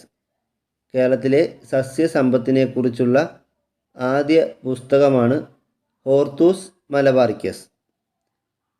മലയാളം ലിപി അച്ചടിച്ചു വന്ന ആദ്യ പുസ്തകം ഏതാണ്? ഹോർത്തൂസ് മലബാറിക്കസ് ആണ്. മലയാളത്തിൽ പ്രസിദ്ധീകരിച്ച ആദ്യ പുസ്തകം സംക്ഷേപ വേദാർത്ഥമാണ്. എന്നാൽ മലയാള ലിപി ആദ്യമായി അച്ചടിച്ചു വന്നത് ഹോർത്തൂസ് മലബാറിക്കസ് എന്ന പുസ്തകത്തിലാണ്. അങ്ങനെ ഹോർത്തൂസ് മലബാറിക്കസ് എന്ന പുസ്തകത്തിൽ ആദ്യമായി അച്ചടിച്ചു വന്ന മലയാളം വാക്ക് തെങ്ങ് എന്ന വാക്കാണ്. ഹോർത്തൂസ് മലബാറിക്കസ് രചിച്ചിട്ടുള്ളത് ഏത് ഭാഷയിലാണ്? ലാറ്റിൻ ഭാഷയിലാണ് ഹോർത്തൂസ് മലബാറിക്കസ് പ്രസിദ്ധീകരിച്ചിട്ടുള്ളത്. നമുക്കറിയാം ഡച്ചുകാരുടെ ഏറ്റവും വലിയ സംഭാവന എന്ന് നമ്മൾ പഠിച്ചിട്ടുള്ളതാണ് ഹോർത്തൂസ് മലബാറിക്കസ് ആണ്. മലബാറിലെ സസ്യലതാദികളെക്കുറിച്ചുള്ള ഒരു പുസ്തകമാണ് ഈ ഹോർത്തൂസ് മലബാറിക്കസ്. മലമ്പനിക്കും കരിമ്പനിക്കും കാരണം പ്രോട്ടോസോവയാണ്. മലമ്പനിക്കും കരിമ്പനിക്കും കാരണം പ്രോട്ടോസോവയാണ്. എലിപ്പനി, മാൾട്ടാപ്പനി എന്നീ പനികൾക്ക് കാരണം ബാക്ടീരിയയാണ്. എലിപ്പനിക്കും മാൾട്ടാപ്പനിക്കും കാരണം ബാക്ടീരിയയാണ്.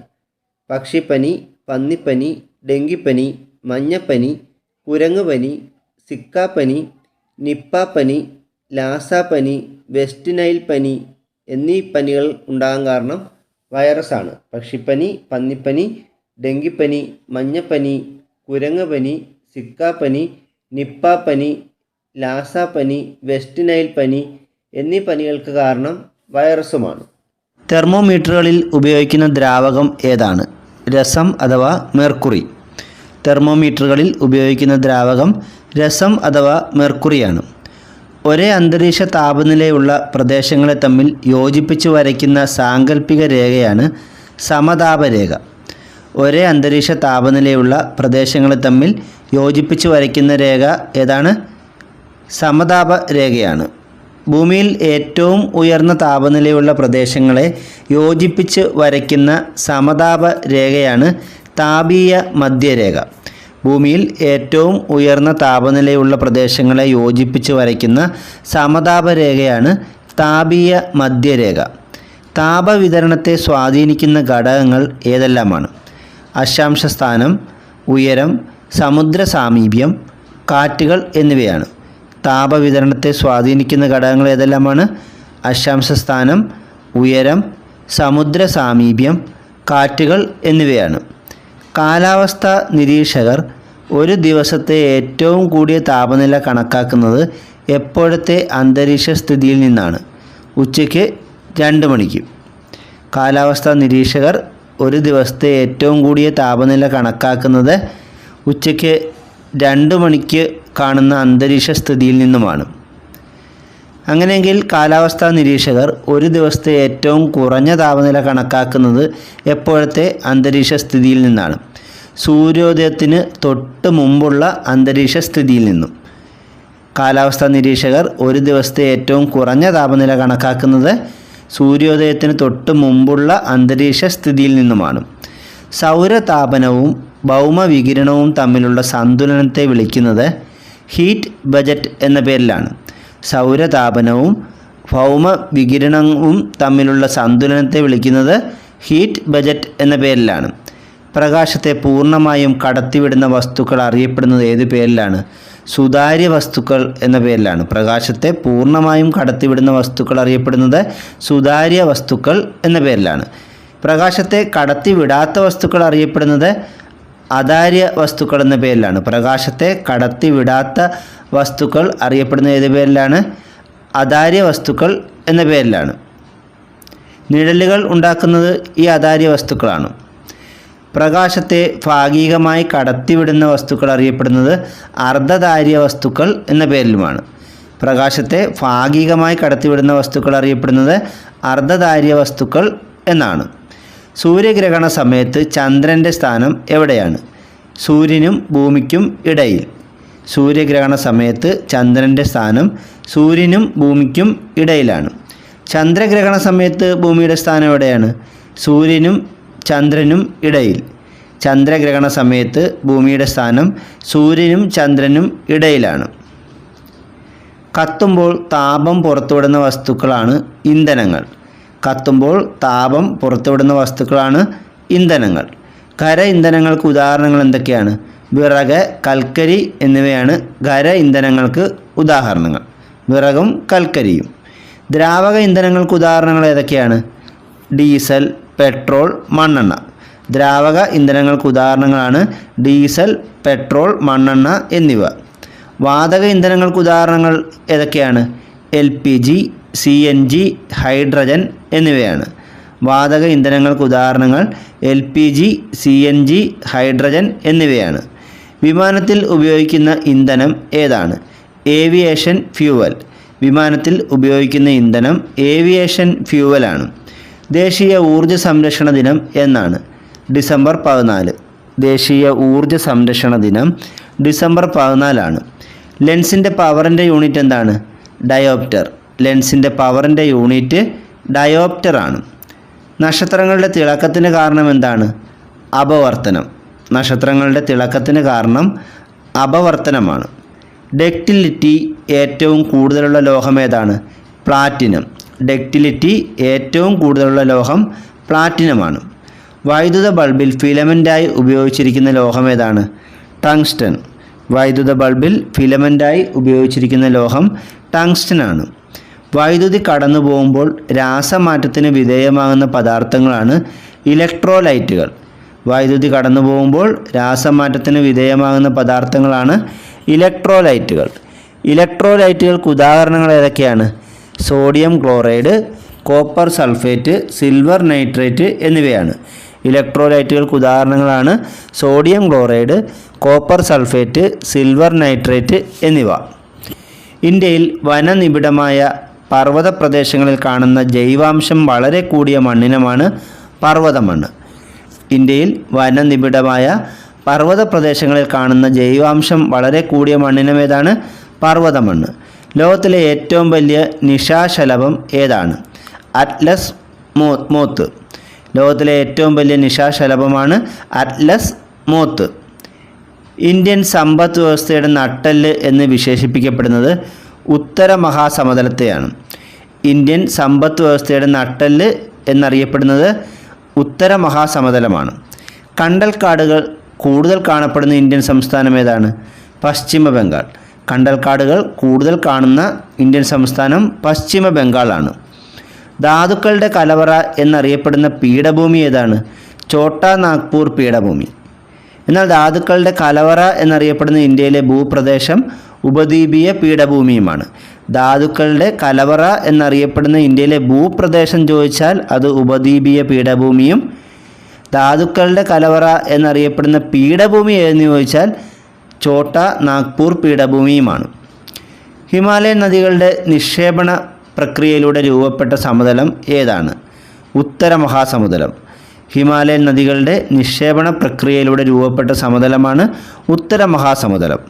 വൈക്കം സത്യാഗ്രഹത്തിന് നേതൃത്വം നൽകിയതാരാണ്? ടി.കെ. മാധവൻ. വൈക്കം സത്യാഗ്രഹത്തിന് നേതൃത്വം നൽകിയത് ടി.കെ. മാധവനാണ്. ഗുരുവായൂർ സത്യാഗ്രഹത്തിന് നേതൃത്വം നൽകിയ ആരാണ്? കെ. കേളപ്പനാണ്. വൈക്കം സത്യാഗ്രഹം നടന്ന വർഷം അറിയാലോ, 1924 വൈക്കം സത്യാഗ്രഹം ആരംഭിച്ചത്. എന്നാൽ വൈക്കം സത്യാഗ്രഹം അവസാനിച്ചത് 1925 എന്നാൽ ഗുരുവായൂർ സത്യാഗ്രഹം നടന്ന വർഷം 1931 1817 പ്രൈമറി വിദ്യാഭ്യാസം സൗജന്യമാക്കിക്കൊണ്ട് തിരുവിതാംകൂറിൽ വിളംബരം പുറപ്പെടുവിച്ച ആരാണ്? റാണി ഗൗരി പാർവതിബായി. 1817 പ്രൈമറി വിദ്യാഭ്യാസം സൗജന്യമാക്കിക്കൊണ്ട് തിരുവിതാംകൂറിൽ വിളംബരം പുറപ്പെടുവിച്ചത് റാണി ഗൗരി പാർവതിബായിയാണ്. മാറുമറയ്ക്കാനുള്ള അവകാശത്തിനായി തെക്കൻ തിരുവിതാംകൂറിൽ നടന്ന ലഹള അറിയപ്പെടുന്ന പേരെന്താണ്? ചാന്നാർ ലഹള.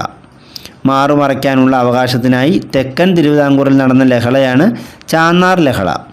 മലയാളം സംസാരിക്കുന്ന പ്രദേശങ്ങളെ ഉൾപ്പെടുത്തി കേരളം രൂപീകരിക്കണമെന്ന് EMS സൂചിപ്പിച്ചത് ഏത് ഗ്രന്ഥത്തിലാണ്? 1.25 കോടി മലയാളികൾ. മലയാളം സംസാരിക്കുന്ന പ്രദേശങ്ങളെ ഉൾപ്പെടുത്തി കേരള സംസ്ഥാനം രൂപീകരിക്കണമെന്ന് EMS സൂചിപ്പിച്ചത് 1.25 കോടി മലയാളികൾ എന്ന ഗ്രന്ഥത്തിലാണ്. ഗാന്ധിജിയും അരാജകത്വവും എന്ന ഗ്രന്ഥം രചിച്ച ആരാണ്? സി. ശങ്കരൻ നായർ. ഗാന്ധിജിയും അരാജകത്വവും എന്ന ഗ്രന്ഥം രചിച്ചത് സി. ശങ്കരൻ നായരാണ്.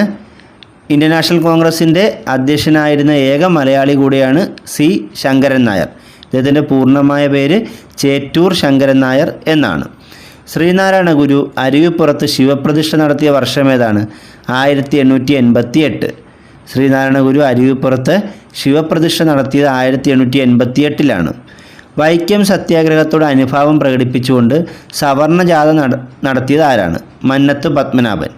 ഭാരതകേസരി എന്നറിയപ്പെടുന്ന NSSൻ്റെ സ്ഥാപകൻ കൂടിയായ മന്നത്ത് പത്മനാഭനാണ് വൈക്കം സത്യാഗ്രഹത്തോട് അനുഭാവം പ്രകടിപ്പിച്ചുകൊണ്ട് സവർണജാഥ നടത്തിയത്. ജാതിഭേദം മതദ്വേഷം ഏതുമില്ലാതെ സർവരും സോദരത്വേന വാഴുന്ന മാതൃകാസ്ഥാനമാണിത് എന്ന് ശ്രീനാരായണ ഗുരു രേഖപ്പെടുത്തിയത് എവിടെയാണ്? അരുവിപ്പുറം ക്ഷേത്രത്തിൻ്റെ മുമ്പിലായി. ജാതിഭേദം മതദ്വേഷം ഏതുമില്ലാതെ സർവരും സോദരത്വേന വാഴുന്ന മാതൃകാസ്ഥാനമാണിത് എന്ന് ശ്രീനാരായണ ഗുരു രേഖപ്പെടുത്തി വെച്ചത് അരുവിപ്പുറം ക്ഷേത്രത്തിൻ്റെ മുന്നിലാണ്. ഇനി നമ്മൾ സാമൂഹ്യ പരിഷ്കർത്താക്കളും അവരാരംഭിച്ച പ്രസ്ഥാനങ്ങളെയുമാണ് നോക്കുന്നത്. പ്രധാനപ്പെട്ടവ. സമത്വ സമാജം സ്ഥാപിച്ചത് വൈകുണ്ഠ സ്വാമികളാണ്. ഇവയൊക്കെ തന്നെ SCERT സ്കൂൾ പാഠപുസ്തകത്തിലുള്ളതുകൊണ്ടാണ് നമ്മൾ എടുത്ത് ഇവിടെ പറയുന്നത്. സമത്വ സമാജം സ്ഥാപിച്ചാരാണ്? വൈകുണ്ഠ സ്വാമികളാണ്. കൂട്ടുകുടുംബ വ്യവസ്ഥ, സംബന്ധം, മരുമക്കത്തായം എന്നിവയ്ക്കെതിരെ പോരാടിയ ഒരു സാമൂഹ്യ പരിഷ്കർത്താവാണ് ചട്ടമ്പി സ്വാമികൾ. SNDP ശ്രീനാരായണ ധർമ്മ പരിപാലന യോഗം സ്ഥാപിച്ചത് ശ്രീനാരായണ ഗുരുവാണ്. പിന്നെ കുര്യാക്കോസ് ഏലിയാസ് ചാവറ അച്ഛൻ എന്നറിയപ്പെടുന്നത്, ഇദ്ദേഹം അനാഥാലയങ്ങളും വിദ്യാലയങ്ങളുമൊക്കെ സ്ഥാപിച്ചു. കേരളത്തിലെ സാക്ഷരതയുടെ പിതാവ് എന്നറിയപ്പെടുന്നത് കുര്യാക്കോസ് ഏലിയാസ് ചാവറയാണ്. ഇദ്ദേഹത്തിൻ്റെ ജന്മസ്ഥലം ആലപ്പുഴ ജില്ലയിലെ കൈനകരിയാണ്. സാധുജന പരിപാലന സംഘം സ്ഥാപിച്ചത് അയ്യങ്കാളിയാണ്. സാധുജന പരിപാലന സംഘം സ്ഥാപിച്ചാരാണ്? അയ്യങ്കാളിയാണ്. ആത്മവിദ്യാസംഘം സ്ഥാപിച്ചത് വാഗ്ഭടാനന്ദനാണ്. ആത്മവിദ്യാസംഘം സ്ഥാപിച്ചത് വാഗ്ഭടാനന്ദനാണ്. തിരുവിതാംകൂർ മുസ്ലിം മഹാജനസഭ സ്ഥാപിച്ചത് വക്കം അബ്ദുൽ ഖാദർ മൗലവിയാണ്. തിരുവിതാംകൂർ മുസ്ലിം മഹാജനസഭ സ്ഥാപിച്ചാരാണ്? വക്കം അബ്ദുൽ ഖാദർ മൗലവി. സഹോദര പ്രസ്ഥാനം സ്ഥാപിച്ചാരാണ്? സഹോദരൻ അയ്യപ്പൻ. 1917 സഹോദരൻ അയ്യപ്പനാണ് സഹോദര പ്രസ്ഥാനം സ്ഥാപിച്ചത്. അരേ സമാജം സ്ഥാപിച്ചത് പണ്ഡിറ്റ് KP കറുപ്പനാണ്. അരേ സമാജം സ്ഥാപിച്ചത് പണ്ഡിറ്റ് KP കറുപ്പനാണ്. നായർ സർവീസ് സൊസൈറ്റി അഥവാ NSS സ്ഥാപിച്ചത് മന്നത്ത് പത്മനാഭനാണ്. NSSൻ്റെ സ്ഥാപകനാരാണ്? മന്നത്ത് പത്മനാഭൻ. യോഗക്ഷേമ സഭ സ്ഥാപിച്ചത് VT ഭട്ടതിരിപ്പാട്. സ്ഥാപിച്ചെന്ന് പറയാൻ പറ്റില്ല, ഇതിൻ്റെ ആദ്യകാല പ്രവർത്തകൻ എന്നാണ് VT ഭട്ടതിരിപ്പാട് അറിയപ്പെട്ടത്. എന്നാലും സ്ഥാപകനെന്നും വേണമെങ്കിൽ പറയാം. പ്രത്യക്ഷ രക്ഷാ ദേവസഭ എന്ന സംഘടന സ്ഥാപിച്ചത് കുമാര ഗുരുദേവനാണ്. ഇദ്ദേഹത്തിൻ്റെ മറ്റൊരു പേര് എന്താണെന്നറിയാലോ? പൊയ്കയിൽ യോഹനാൻ എന്നും അറിയപ്പെടുന്നത് കുമാര ഗുരുദേവനാണ്. ഇദ്ദേഹമാണ് പ്രത്യക്ഷ രക്ഷാ ദൈവസഭ. ഇതിൻ്റെ ആസ്ഥാനം തിരുവല്ലയിലെ ഇരവിപേരൂരാണ്. ഒരു വസ്തുവിന് സ്ഥിതി ചെയ്യാൻ ആവശ്യമായ സ്ഥലത്തിൻ്റെ അളവാണ് വ്യാപ്തം. ഒരു വസ്തുവിന് സ്ഥിതി ചെയ്യാൻ ആവശ്യമായ സ്ഥലത്തിൻ്റെ അളവാണ് വ്യാപ്തം. പാലസ്തീനും ജോർദാനും ഇടയിൽ സ്ഥിതി ചെയ്യുന്ന കടൽ ഏതാണ്? ചാവുകടൽ. പാലസ്തീനും ജോർദാനും ഇടയിൽ സ്ഥിതി ചെയ്യുന്ന കടൽ ചാവുകടലാണ്. ശുദ്ധജലത്തിനാണോ ഉപ്പ് ജലത്തിനാണോ സാന്ദ്രത കൂടുതലുള്ളത്? ഉപ്പ് ജലത്തിനാണ് സാന്ദ്രത കൂടുതൽ. ശുദ്ധജലത്തിനേക്കാൾ സാന്ദ്രത കൂടുതൽ ഉപ്പ് ജലത്തിനാണ്. വാഹനങ്ങളുടെ വേഗം അളക്കുന്ന ഉപകരണം ഏതാണ്? സ്പീഡോമീറ്റർ. വാഹനങ്ങളുടെ വേഗം അളക്കുന്ന ഉപകരണം സ്പീഡോമീറ്ററാണ്. ഒരു വസ്തു നിശ്ചലാവസ്ഥയിൽ ഇരിക്കുമ്പോൾ ആ വസ്തുവിൻ്റെ അന്ത്യപ്രവേഗം എത്രയായിരിക്കും? 0. ഒരു വസ്തു നിശ്ചലാവസ്ഥയിൽ ഇരിക്കുമ്പോൾ ആ വസ്തുവിൻ്റെ അന്ത്യപ്രവേഗം 0 ആയിരിക്കും. കപ്പലുകളുടെയും വിമാനങ്ങളുടെയും വേഗം അളക്കുന്ന യൂണിറ്റ് ഏതാണ്? നോട്ട്. കപ്പലുകളുടെയും വിമാനങ്ങളുടെയും വേഗം അളക്കുന്ന യൂണിറ്റ് നോട്ടാണ്. ഒരു നോട്ടിക്കൽ മൈൽ എന്നത് എത്ര കിലോമീറ്ററിന് തുല്യമാണ്? 1.852 കിലോമീറ്റർ. ഒരു നോട്ടിക്കൽ മൈൽ എന്നത് 1.852 കിലോമീറ്ററിന് തുല്യമാണ്. ഏറ്റവും മികച്ച താപചാലകതയുള്ള ലോഹം ഏതാണ്? വെള്ളി. അതായത് താപത്തെ ഏറ്റവും നന്നായി കടത്തിവിടുന്ന ലോഹം ഏതാണ്? വെള്ളിയാണ്. വൈദ്യുത ബൾബിൻ്റെ ഫിലമെൻ്റ് നിർമ്മാണത്തിന് ഉപയോഗിക്കുന്ന ലോഹം ഏതാണ്? ടങ്സ്റ്റൺ. വൈദ്യുത ബൾബിൻ്റെ ഫിലമെൻ്റ് നിർമ്മാണത്തിന് ഉപയോഗിക്കുന്ന ലോഹം ടങ്സ്റ്റൺ ആണ്. ഡക്റ്റിലിറ്റി ഏറ്റവും നന്നായി പ്രദർശിപ്പിക്കുന്ന ലോഹം ഏതാണ്? പ്ലാറ്റിനമാണ്. ഡക്റ്റിലിറ്റി ഏറ്റവും നന്നായി പ്രദർശിപ്പിക്കുന്ന ലോഹം പ്ലാറ്റിനമാണ്. മാലിയബിലിറ്റി ഏറ്റവും കൂടിയ ലോഹം ഏതാണ്? സ്വർണം. മാലിയബിലിറ്റി ഏറ്റവും കൂടിയ ലോഹം സ്വർണമാണ്. മൃദുലോഹങ്ങൾക്ക് ഉദാഹരണങ്ങൾ ഏതെല്ലാമാണ്? Gallium, caesium, lithium, sodium, potassium എന്നിവയൊക്കെയാണ് മൃദുലോഹങ്ങൾ. ഇപ്പോൾ മൃദുലോഹങ്ങൾക്ക് ഉദാഹരണങ്ങൾ ഏതൊക്കെയാണ്?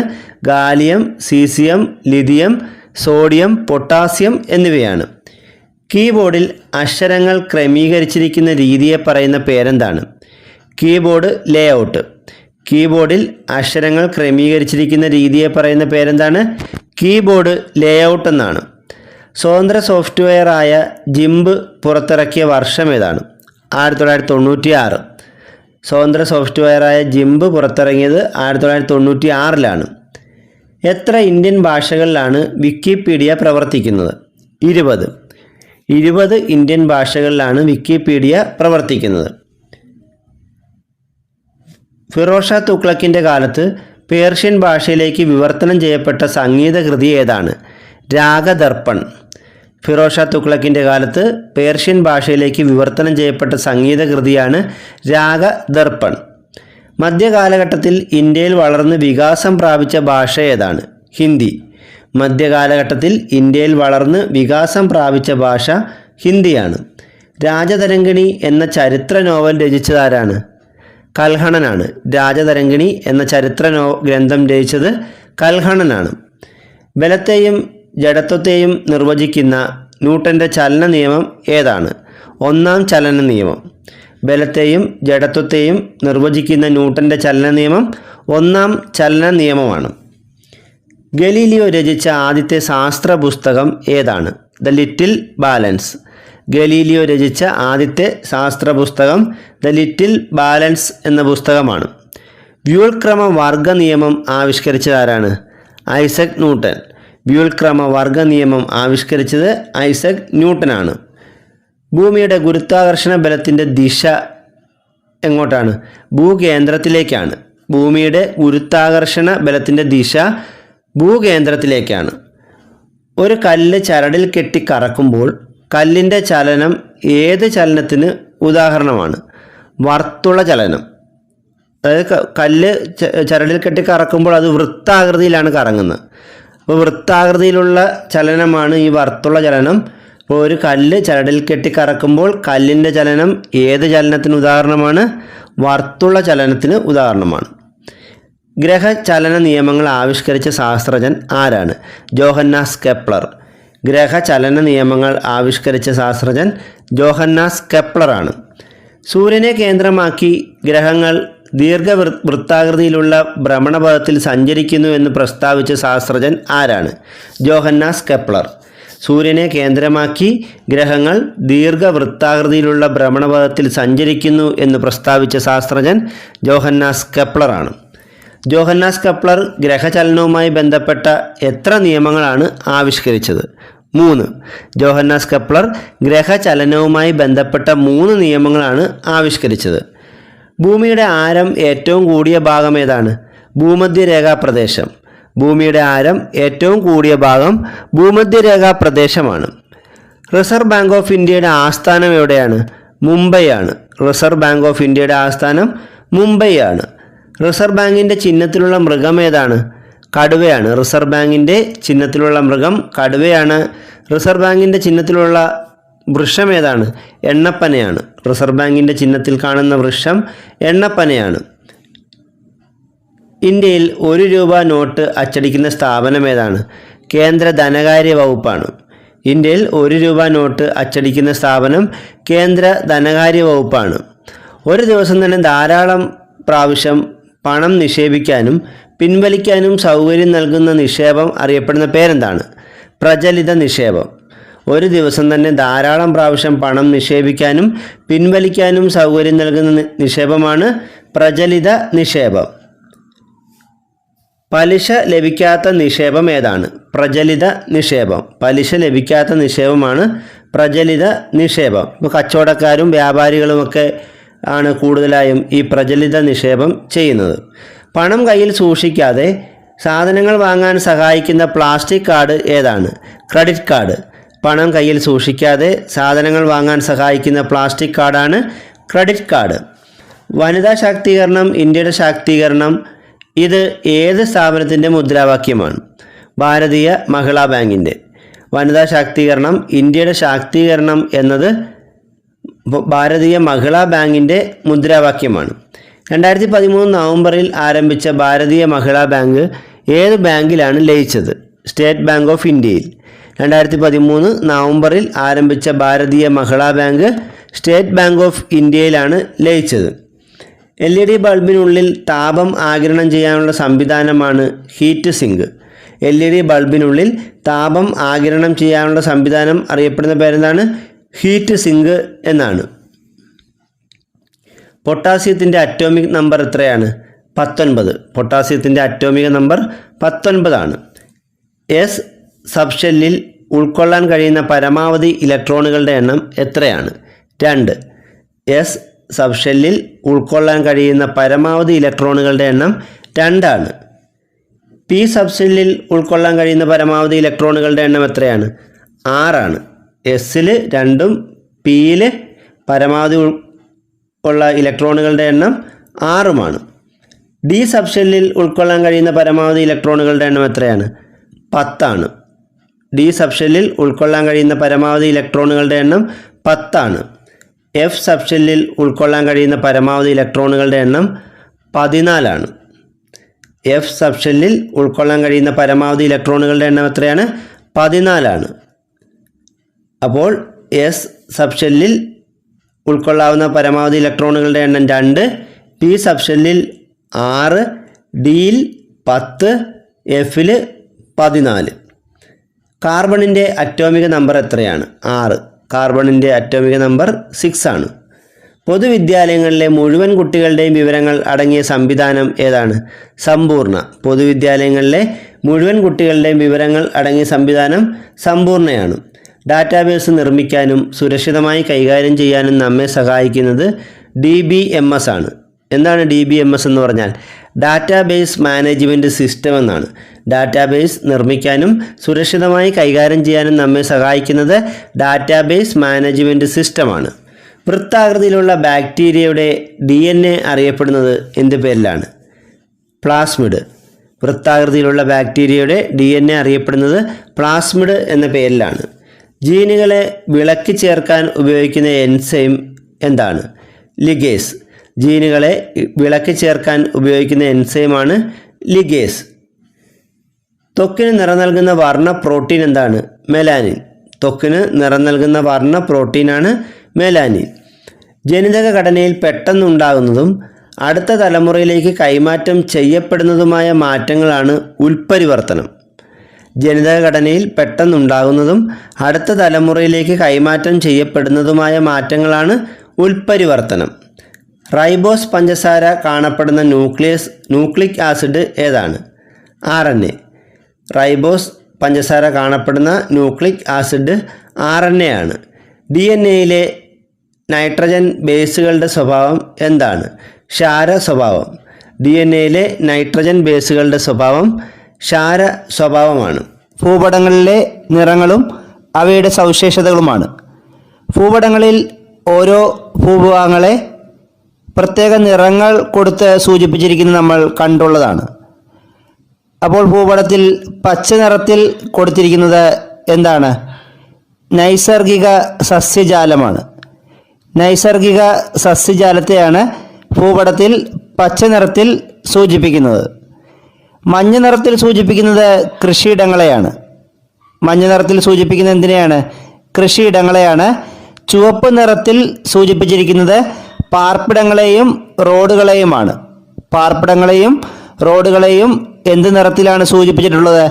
ചുവപ്പ് നിറത്തിൽ. ഭൂപടങ്ങളിൽ കറുപ്പ് നിറത്തിൽ സൂചിപ്പിക്കുന്നത് തീവണ്ടിപ്പാത, അക്ഷാംശ രേഖകൾ, രേഖാംശ രേഖകൾ, ടെലിഫോൺ ലൈനുകൾ. തീവണ്ടിപ്പാത, അക്ഷാംശ രേഖകൾ, രേഖാംശ രേഖകൾ, ടെലിഫോൺ ലൈനുകൾ എന്നിവയെ കറുപ്പ് നിറത്തിലാണ് ഭൂപടത്തിൽ സൂചിപ്പിച്ചിട്ടുള്ളത്. ജലാശയങ്ങളെയാണ് നീല നിറത്തിൽ ഭൂപടത്തിൽ സൂചിപ്പിച്ചിട്ടുള്ളത്. അപ്പോൾ ഭൂപടത്തിൽ നീല നിറത്തിൽ കാണുന്നത് എന്താണ്? ജലാശയമാണ്. ഭൂപടത്തിൽ തവിട്ട് നിറത്തിൽ കാണുന്നത് പാറക്കൂട്ടങ്ങളും മണൽ കൂനകളും കുന്നുകളുമാണ്. ഭൂപടത്തിൽ തവിട്ട് നിറത്തിൽ കാണപ്പെടുന്നത് എന്താണ്? പാറക്കൂട്ടങ്ങളും മണൽ കൂനകളും കുന്നുകളുമാണ്. വളരെ പ്രധാനപ്പെട്ട ഒരു ഭാഗമായതിനാൽ ഇത് നമ്മൾ ഒന്നുകൂടി നോക്കുകയാണ്. ഭൂപടത്തിൽ പച്ച നിറത്തിൽ സൂചിപ്പിക്കുന്നത് നൈസർഗിക സസ്യജാലത്തെയും മഞ്ഞ നിറത്തിൽ സൂചിപ്പിക്കുന്നത് കൃഷിയിടങ്ങളെയാണ്. ഭൂപടത്തിൽ ചുവപ്പ് നിറത്തിൽ കാണപ്പെടുന്നത് പാർപ്പിടങ്ങളും റോഡുകളുമാണ്. ഭൂപടത്തിൽ കറുപ്പ് നിറത്തിൽ കാണപ്പെടുന്നത് തീവണ്ടിപ്പാത, അക്ഷാംശ രേഖകൾ, രേഖാംശ രേഖ, ടെലിഫോൺ ലൈൻ എന്നിവയാണ്. ഭൂപടത്തിൽ നീല നിറത്തിൽ കാണപ്പെടുന്നത് എന്താണ്? ജലാശയങ്ങളാണ്. ഭൂപടത്തിൽ തവിട്ട് നിറത്തിൽ കാണപ്പെടുന്നത് പാറക്കൂട്ടങ്ങൾ, മണൽക്കൂന, കുന്നുകൾ എന്നിവയാണ്. അടുത്തത് പ്രാചീന തിണാസങ്കല്പവും അവയുമായി ബന്ധപ്പെട്ട പ്രദേശങ്ങളുമാണ്. ആദ്യമായി കുറിഞ്ചി തിണാസങ്കല്പമാണ്. ഈ കുറിഞ്ചി തിണാസങ്കല്പം മലം പ്രദേശങ്ങളുമായി ബന്ധപ്പെട്ടാണ്. മലകൾ, മലയോരങ്ങൾ എന്നിവയുമായി ബന്ധപ്പെട്ട ഒരു തിണയാണ് കുറിഞ്ചി. അതുപോലെ മുല്ല എന്ന തിണ കാട് അല്ലെങ്കിൽ പുൽമേടുകളുമായി ബന്ധപ്പെട്ട തിണയാണ് മുല്ല. പാലൈ എന്നാണ് അറിയപ്പെടുന്നത്. പാല എന്നാണ് ഇവിടെ എഴുതിയിരിക്കുന്നത്. പാലൈ എന്നൊക്കെയാണ് ഇത് അറിയപ്പെടുന്നത്. ഇത് വരണ്ട പ്രദേശങ്ങളുമായി ബന്ധപ്പെട്ട തിണയാണ് പാലൈ തിണ. മരുതം തിണ വയലുകൾ ആയിട്ട് ബന്ധപ്പെട്ടതാണ്. മരുതം തിണ എന്തുമായി ബന്ധപ്പെട്ടതാണ്? വയൽ, കൃഷിയിടങ്ങൾ എന്നിവയുമായി ബന്ധപ്പെട്ടതാണ് മരുതം തിണ. അതുപോലെ നെയ്തൽ എന്ന് പറയുന്നത് തീരപ്രദേശവുമായി ബന്ധപ്പെട്ട തിണയാണ്.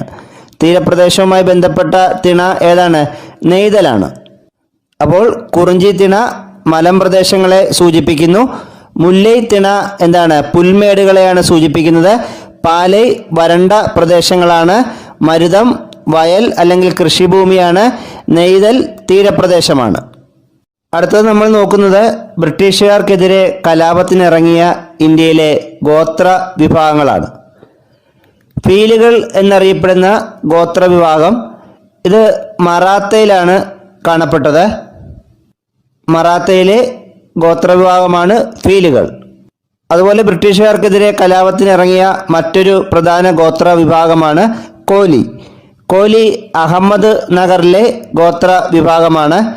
കോളുകൾ എന്ന ഗോത്ര വിഭാഗം ഛോട്ടാ നാഗ്പൂരിലെ ഗോത്ര വിഭാഗമാണ്. സാന്താൾ എന്നത് രാജ്മഹൽ കുന്നുകളിലെ ഗോത്ര വിഭാഗമാണ്. അതുപോലെ കേരളത്തിൽ ബ്രിട്ടീഷുകാർക്കെതിരെ കലാപത്തിനിറങ്ങിയ ഗോത്രവിഭാഗമാണ് കുറിച്യർ. കുറിച്യർ എവിടെയാണ്? വയനാട് ജില്ലയിലാണ് കുറിച്യർ എന്ന ഗോത്രവിഭാഗം ഉള്ളത്. ഒന്നുകൂടെ പറയാം. ഫീലുകൾ എന്ന ഗോത്രവിഭാഗത്തെ കാണപ്പെടുന്നത് മറാത്തയിലാണ്. കോലി എന്ന ഗോത്രവിഭാഗം അഹമ്മദ് നഗറിലാണ്. കോളുകൾ എന്ന ഗോത്രവിഭാഗം ഛോട്ടാ നാഗ്പൂരിലെ ഗോത്രവിഭാഗമാണ്. സാന്താൾ രാജ്മഹൽ കുന്നുകളിലെ ഗോത്രവിഭാഗമാണ്. കുറിച്യർ വയനാട്ടിൽ കാണപ്പെടുന്ന ഗോത്രവിഭാഗമാണ്. ഈ ഗോത്രവിഭാഗങ്ങളാണ് ബ്രിട്ടീഷുകാർക്കെതിരെ കലാപത്തിനിറങ്ങിയ ഇന്ത്യയിലെ ഗോത്ര വിഭാഗങ്ങൾ. ഇനി നമ്മൾ നോക്കുന്നത് കുറച്ച് ചുരങ്ങളും അവ ബന്ധിപ്പിക്കുന്ന പ്രദേശങ്ങളുമാണ്. ബനിഹാൾ ചുരം ബന്ധിപ്പിക്കുന്നത് ജമ്മുവിനെയും ശ്രീനഗറിനെയുമാണ്. ജമ്മുവിനെയും ശ്രീനഗറിനെയും ബന്ധിപ്പിക്കുന്ന ചുരം ഏതാണ്? ബനിഹാൾ ചുരമാണ്. ബാരാലാചാല ചുരം ബന്ധിപ്പിക്കുന്നത് ഹിമാചൽ പ്രദേശിനെയും ജമ്മു കാശ്മീരിനെയുമാണ്. ബാരാലാചാല ചുരം ബന്ധിപ്പിക്കുന്ന ഏതൊക്കെ സ്ഥലങ്ങളെയാണ്? ഹിമാചൽ പ്രദേശിനെയും ജമ്മു കാശ്മീരിനെയുമാണ്. ലിബുലൈക്ക് ചുരം ബന്ധിപ്പിക്കുന്നത് ഉത്തരാഖണ്ഡിനെയും ടിബറ്റിനെയുമാണ്. ലിബുലൈക്ക് ചുരം ബന്ധിപ്പിക്കുന്ന ഏതൊക്കെ സ്ഥലങ്ങളെയാണ്? ഉത്തരാഖണ്ഡിനെയും ടിബറ്റിനെയും. ഷിപ്കില ചുരം ബന്ധിപ്പിക്കുന്നത് ഹിമാചൽ പ്രദേശിനെയും ടിബറ്റിനെയുമാണ്. ഹിമാചൽ പ്രദേശിനെയും ടിബറ്റിനെയും തമ്മിൽ ബന്ധിപ്പിക്കുന്ന ചുരം ഏതാണ്? ഷിപ്കില ചുരമാണ്. സോജില ചുരം ബന്ധിപ്പിക്കുന്നത് ശ്രീനഗറിനെയും കാർഗിലിനെയുമാണ്. ശ്രീനഗറിനെയും കാർഗിലിനെയും തമ്മിൽ ബന്ധിപ്പിക്കുന്ന ചുരമാണ് സോജില ചുരം. നാഥുല ചുരം അത് വളരെ പ്രധാനപ്പെട്ട ഒരു ചുരമാണ്. സിക്കിമിലാണ് ഈ നാഥുല ചുരം. അപ്പോൾ സിക്കിമിനെയും ടിബറ്റിനെയും തമ്മിൽ ബന്ധിപ്പിക്കുന്ന ചുരമാണ് നാഥുല ചുരം. നാഥുല ചുരം ഏതൊക്കെ സ്ഥലങ്ങളെയാണ് ബന്ധിപ്പിക്കുന്നത്? സിക്കിമിനെയും ടിബറ്റിനെയും. അഗിൽ ചുരം ബന്ധിപ്പിക്കുന്ന ഏതൊക്കെ സ്ഥലങ്ങളെയാണ്? ലഡാക്ക്, ചൈന. ലഡാക്കിനെയും ചൈനയും തമ്മിൽ ബന്ധിപ്പിക്കുന്ന ചുരമാണ് അഗിൽ ചുരം. ബോഡില ചുരം വളരെ പ്രധാനപ്പെട്ട ഒരു ചുരമാണ് ബോഡില ചുരം. ഇത് അരുണാചൽ പ്രദേശിനെയും ഭൂട്ടാനെയും തമ്മിൽ ബന്ധിപ്പിക്കുന്നു. ബോഡില ചുരം ഏതൊക്കെ സ്ഥലങ്ങളെയാണ് ബന്ധിപ്പിക്കുന്നത്? അരുണാചൽ പ്രദേശിനെയും ഭൂട്ടാനെയും. ജലപ്ല ചുരം ബന്ധിപ്പിക്കുന്നത് സിക്കിമിനെയും ഭൂട്ടാനെയുമാണ്. ജലപ്ല ചുരം ബന്ധിപ്പിക്കുന്ന ഏതൊക്കെ സ്ഥലങ്ങളെയാണ്? സിക്കിം, ഭൂട്ടാൻ. ചാങ്ല ചുരം ബന്ധിപ്പിക്കുന്നത് ലഡാക്കിനെയും ടിബറ്റിനെയുമാണ്. ചാങ്ല ചുരം ബന്ധിപ്പിക്കുന്ന സ്ഥലങ്ങൾ ഏതൊക്കെയാണ്? ലഡാക്കിനെ ടിബറ്റുമായി ബന്ധിപ്പിക്കുന്ന ചുരമാണ് ചാങ്ല ചുരം. ഒന്നുകൂടെ നോക്കാം. ബനിഹാൾ ചുരം ജമ്മുവിനെയും ശ്രീനഗറിനെയും തമ്മിൽ ബന്ധിപ്പിക്കുന്നു. ബാരാലാചാല ചുരം ഹിമാചൽ പ്രദേശിനെയും ജമ്മു കാശ്മീരിനെയും തമ്മിൽ ബന്ധിപ്പിക്കുന്നു. ലിബുലൈക്ക് ചുരം ഉത്തരാഖണ്ഡിനെയും ടിബറ്റിനെയും തമ്മിൽ ബന്ധിപ്പിക്കുന്നു. ഷിപ്കില ചുരം ഹിമാചൽ പ്രദേശിനെയും ടിബറ്റിനെയും തമ്മിൽ ബന്ധിപ്പിക്കുന്നു. സോജില ചുരം ശ്രീനഗറിനെയും കാർഗിലിനെയും തമ്മിൽ ബന്ധിപ്പിക്കുന്നു. നാഥുല ചുരം സിക്കിമിനെയും ടിബറ്റിനെയും തമ്മിൽ ബന്ധിപ്പിക്കുന്നു. അഗിൽ ചുരം ലഡാക്കിനെയും ചൈനയും തമ്മിൽ ബന്ധിപ്പിക്കുന്നു. ബോഡില ചുരം അരുണാചൽ പ്രദേശിനെയും ഭൂട്ടാനെയും തമ്മിലാണ് ബന്ധിപ്പിക്കുന്നത്. ജലപ്ല ചുരം സിക്കിമിനെയും ഭൂട്ടാനെയും തമ്മിൽ ബന്ധിപ്പിക്കുന്നു. ചാങ്ല ചുരം ലഡാക്കിനെയും ടിബറ്റിനെയും തമ്മിൽ ബന്ധിപ്പിക്കുന്നു. അടുത്തത് ഇന്ത്യയിലെ പ്രധാന ഋതുക്കളാണ്. ഇന്ത്യയിൽ പൊതുവെ എത്ര ഋതുക്കളാണുള്ളത്? 6 ഋതുക്കളാണുള്ളത്. അതിൽ വസന്തകാലം, ഗ്രീഷ്മകാലം, വർഷകാലം, ശരത്കാലം, ഹേമന്തകാലം, ശിശിരകാലം എന്നിവയാണ് ഇന്ത്യയിൽ പൊതുവെ കാണപ്പെടുന്ന 6 ഋതുക്കൾ. ഇതിൽ വസന്തകാലം ഏതൊക്കെ മാസങ്ങളാണ്? മാർച്ച്, ഏപ്രിൽ മാസങ്ങളിലാണ് വസന്തകാലം അനുഭവപ്പെടുന്നത്. അതുപോലെ ഗ്രീഷ്മകാലം അനുഭവപ്പെടുന്നത് മെയ്, ജൂൺ മാസങ്ങളിലാണ്. വർഷകാലം ജൂലൈ, ഓഗസ്റ്റ് മാസങ്ങളിലാണ്. ശരത്കാലം സെപ്റ്റംബർ, ഒക്ടോബർ മാസങ്ങളിലാണ്. ഹേമന്തകാലം നവംബർ, ഡിസംബർ മാസങ്ങളിലാണ്. ശിശിരകാലം ജനുവരി, ഫെബ്രുവരി മാസങ്ങളിലാണ്. അപ്പോൾ വസന്തകാലം മാർച്ച്, ഏപ്രിൽ മാസങ്ങളിൽ അനുഭവപ്പെടുന്നതാണ്. അതുപോലെ ഗ്രീഷ്മകാലം മെയ്, ജൂൺ മാസങ്ങളിലാണ് കാണപ്പെടുന്നത്. വർഷകാലം ജൂലൈ, ഓഗസ്റ്റ്. ശരത്കാലം സെപ്റ്റംബർ, ഒക്ടോബർ. ഹേമന്തകാലം നവംബർ, ഡിസംബർ. ശിശിരകാലം ജനുവരി, ഫെബ്രുവരി. ഇനി നമ്മൾ പഠിക്കാൻ പോകുന്നത് ഇന്ത്യയിൽ പ്രധാനപ്പെട്ട സ്ഥാനങ്ങളിലേക്ക് മത്സരിക്കാൻ ആവശ്യമായ പ്രായമാണ്. ആദ്യമായി രാഷ്ട്രപതി സ്ഥാനത്തേക്ക് മത്സരിക്കാൻ വേണ്ട കുറഞ്ഞ പ്രായം 35 വയസ്സാണ്. ഇന്ത്യയിൽ രാഷ്ട്രപതിയാകാൻ വേണ്ട കുറഞ്ഞ പ്രായം എത്രയാണ്? 35 വയസ്സ്. അപ്പോൾ 35 വയസ്സ് പൂർത്തിയായ ഒരാൾക്ക് മാത്രമേ രാഷ്ട്രപതി സ്ഥാനത്തേക്ക് മത്സരിക്കാൻ പാടുള്ളൂ. ഉപരാഷ്ട്രപതിയും അതുപോലെ തന്നെയാണ്. 35 വയസ്സായ ഒരു വ്യക്തിക്ക് മാത്രമേ ഉപരാഷ്ട്രപതിയാകാൻ സാധിക്കുകയുള്ളൂ. അപ്പോൾ രാഷ്ട്രപതിയും ഉപരാഷ്ട്രപതിയും ആകണമെങ്കിൽ ഏറ്റവും കുറഞ്ഞത് 35 വയസ്സ് തികഞ്ഞിരിക്കണം. മറ്റു നിബന്ധനകൾ വേറെയുണ്ട്. ഇന്ത്യൻ പൗരനായിരിക്കണം, ലോക്സഭയിലേക്ക് മത്സരിക്കാനുള്ള യോഗ്യത ഉണ്ടായിരിക്കണം. അപ്പോൾ നമ്മൾ അതൊന്നും ഇപ്പോൾ ഇവിടെ നോക്കുന്നില്ല. ഇപ്പോൾ കുറഞ്ഞ പ്രായം മാത്രമേ നോക്കുന്നുള്ളൂ. അപ്പോൾ രാഷ്ട്രപതിയും ഉപരാഷ്ട്രപതിയും ആകണമെങ്കിൽ എത്ര വയസ്സ് പൂർത്തിയായിരിക്കണം? 35 വയസ്സായിരിക്കണം. കൂടാതെ ഒരാളും കൂടെ ഉണ്ട്. 35 വയസ്സ് പൂർത്തിയായാൽ മാത്രമേ ആ സ്ഥാനത്തേക്ക് എത്താൻ സാധിക്കുകയുള്ളൂ. അതാരാണ്? ഗവർണർ. അപ്പോൾ ഇന്ത്യയിൽ ഏതെങ്കിലും സംസ്ഥാനങ്ങളുടെ ഗവർണർ ആവണമെങ്കിലും 35 വയസ്സ് പൂർത്തിയായിരിക്കണം. അടുത്തത് അതിൻ്റെ തൊട്ട് താഴെ വരുന്നത് രാജ്യസഭ അംഗമാകാനുള്ള കുറഞ്ഞ പ്രായമാണ്. അപ്പോൾ രാജ്യസഭ അംഗമാകാനുള്ള കുറഞ്ഞ പ്രായം 30 വയസ്സാണ്. ഇന്ത്യയിൽ രാജ്യസഭ അംഗമാകാൻ വേണ്ട കുറഞ്ഞ പ്രായം എത്രയാണ്? 30 വയസ്സാണ്. തൊട്ട് താഴെ ലോക്സഭയാണ് കിടക്കുന്നത് അല്ലേ? അപ്പോൾ ലോക്സഭ അംഗമാകാൻ വേണ്ട കുറഞ്ഞ പ്രായം എത്രയാണ്? 25 വയസ്സാണ്. അപ്പോൾ ലോക്സഭ അംഗമാകാൻ വേണ്ട കുറഞ്ഞ പ്രായം 25, രാജ്യസഭ അംഗമാകാൻ വേണ്ട കുറഞ്ഞ പ്രായം 30 വയസ്സാണ്. അപ്പോൾ നമുക്ക് ഓർത്തിരിക്കാം, രാജ്യസഭ എന്ന് പറയുന്ന അല്പം കൂടെ മുതിർന്നവരുടെ സഭയെന്നാണ് നമ്മൾ പഠിച്ചിരിക്കുന്നത് അല്ലേ? അപ്പോൾ രാജ്യസഭ അംഗമാകാൻ വേണ്ട കുറഞ്ഞ പ്രായം 30ഉം ലോക്സഭ അംഗമാകാൻ വേണ്ട കുറഞ്ഞ പ്രായം 25 വയസ്സുമാണ്. പരീക്ഷയ്ക്ക് ചോദിക്കുന്നത് ഇങ്ങനെയായിരിക്കും: ഇന്ത്യൻ പ്രധാനമന്ത്രിയാകാൻ വേണ്ട കുറഞ്ഞ പ്രായം എത്രയാണെന്ന്. അപ്പോൾ നിങ്ങൾ എന്താണ് എഴുതുക? 25 വയസ്സാണ് എഴുതേണ്ട. കാര്യം എന്താണ്? ലോക്സഭ അംഗമായ ഒരാൾക്ക് ഇന്ത്യയുടെ പ്രധാനമന്ത്രിയാകാൻ സാധിക്കുകയുള്ളൂ. അപ്പോൾ ഇന്ത്യൻ പ്രധാനമന്ത്രിയാകാൻ വേണ്ട കുറഞ്ഞ പ്രായം ചോദിച്ചാലും ലോക്സഭ അംഗമാകാൻ വേണ്ട കുറഞ്ഞ പ്രായം ചോദിച്ചാലും 25 വയസ്സാണ്. സംസ്ഥാന നിയമസഭ അംഗമാകാൻ വേണ്ട കുറഞ്ഞ പ്രായം എത്രയാണ്? അതും 25 വയസ്സാണ്. അപ്പോൾ നമ്മുടെ MLA-മാരൊക്കെ അവർക്ക് ഏറ്റവും കുറഞ്ഞ 25 വയസ്സ് പ്രായമായവർക്ക് മാത്രമേ MLA ആകാൻ സാധിക്കുകയുള്ളൂ. അങ്ങനെയെങ്കിൽ സംസ്ഥാന മുഖ്യമന്ത്രിയാകാൻ വേണ്ട കുറഞ്ഞ പ്രായം എത്രയാണ്? അത് ചോദിച്ചാലും 25 വയസ്സ് തന്നെയാണ്. കാരണം എന്താണ്? അപ്പോൾ സംസ്ഥാന നിയമസഭയിൽ അംഗമായ അല്ലെങ്കിൽ MLA ആയ ഒരാൾക്ക് മാത്രമേ മുഖ്യമന്ത്രിയാകാൻ സാധിക്കുകയുള്ളൂ. അപ്പോൾ സംസ്ഥാന നിയമസഭ അംഗമാകാൻ വേണ്ട കുറഞ്ഞ പ്രായം ചോദിച്ചാലും സംസ്ഥാന മുഖ്യമന്ത്രിയാകാൻ വേണ്ട കുറഞ്ഞ പ്രായം ചോദിച്ചാലും 25 വയസ്സ് തന്നെയാണ്. അടുത്തത് ത്രിതല പഞ്ചായത്തുകളിൽ മത്സരിക്കാൻ വേണ്ട കുറഞ്ഞ പ്രായമാണ്. അപ്പോൾ പഞ്ചായത്ത് തിരഞ്ഞെടുപ്പിലൊക്കെ മത്സരിക്കണമെങ്കിൽ, അതുപോലെ നഗരസഭ തിരഞ്ഞെടുപ്പിലൊക്കെ മത്സരിക്കണമെങ്കിൽ കുറഞ്ഞത് 21 വയസ്സെങ്കിലും പൂർത്തിയായിരിക്കണം. അപ്പോൾ പഞ്ചായത്ത് തിരഞ്ഞെടുപ്പിൽ മത്സരിക്കാൻ വേണ്ട കുറഞ്ഞ പ്രായം എത്രയാണ്? 21 വയസ്സാണ്. ഇനി ഒരു കാര്യം നമ്മൾ മനസ്സിലാക്കിയിരിക്കേണ്ടത്, ഇന്ത്യയിൽ വോട്ട് ചെയ്യാൻ വേണ്ട കുറഞ്ഞ പ്രായം എത്രയാണ്? അത് 18 വയസ്സാണ്. ഇന്ത്യയിൽ വോട്ട് രേഖപ്പെടുത്താൻ വേണ്ട കുറഞ്ഞ പ്രായം 18 വയസ്സാണ്. അടുത്ത് നോക്കുന്നത് കുറച്ച് അളവുകളും അതുമായി ബന്ധപ്പെട്ട യൂണിറ്റുകളുമാണ്. ആദ്യമായി നീളമാണ്. നീളത്തിൻ്റെ അടിസ്ഥാന യൂണിറ്റ് എന്ന് പറയുന്നത് എന്താണ്? മീറ്ററാണ്. നീളത്തിൻ്റെ അടിസ്ഥാന യൂണിറ്റ് മീറ്ററാണ്. നമ്മൾ നീളം സെൻറ്റിമീറ്ററിലും മീറ്ററിലും കിലോമീറ്ററിലുമൊക്കെ പറയാറുണ്ട്. എങ്കിലും നീളത്തിൻ്റെ അടിസ്ഥാന യൂണിറ്റ് ചോദിച്ചാൽ എന്താണ്? അത് മീറ്ററാണ്. മാസിൻ്റെ അല്ലെങ്കിൽ ഭാരം അല്ലേ, അതിൻ്റെ അടിസ്ഥാന യൂണിറ്റ് എന്താണ്? കിലോഗ്രാം ആണ്. ഇവിടെ നമ്മൾ ഗ്രാം, ക്വിൻ്റൽ, ടൺ എന്നൊക്കെ ഇതിൻ്റെ യൂണിറ്റ് പറയാറുണ്ടെങ്കിലും ഇതിൻ്റെ അടിസ്ഥാന യൂണിറ്റ് എന്താണ്? ഭാരത്തിൻ്റെ കിലോഗ്രാം ആണ്. സമയത്തിൻ്റെ അടിസ്ഥാന യൂണിറ്റ് എന്താണ്? അത് സെക്കൻഡാണ്. നമ്മൾ മണിക്കൂറിലും മിനിറ്റിലും സെക്കൻഡിലും ഒക്കെ പറയാറുണ്ടെങ്കിലും സമയത്തിൻ്റെ അടിസ്ഥാന യൂണിറ്റ് ചോദിച്ചാൽ എന്താണ്? സെക്കൻഡാണ്. വൈദ്യുത പ്രവാഹ തീവ്രതയുടെ അടിസ്ഥാന യൂണിറ്റ് എന്താണ്? ആംബിയർ. വൈദ്യുത പ്രവാഹ തീവ്രതയുടെ അടിസ്ഥാന യൂണിറ്റ് ആംബിയർ ആണ്.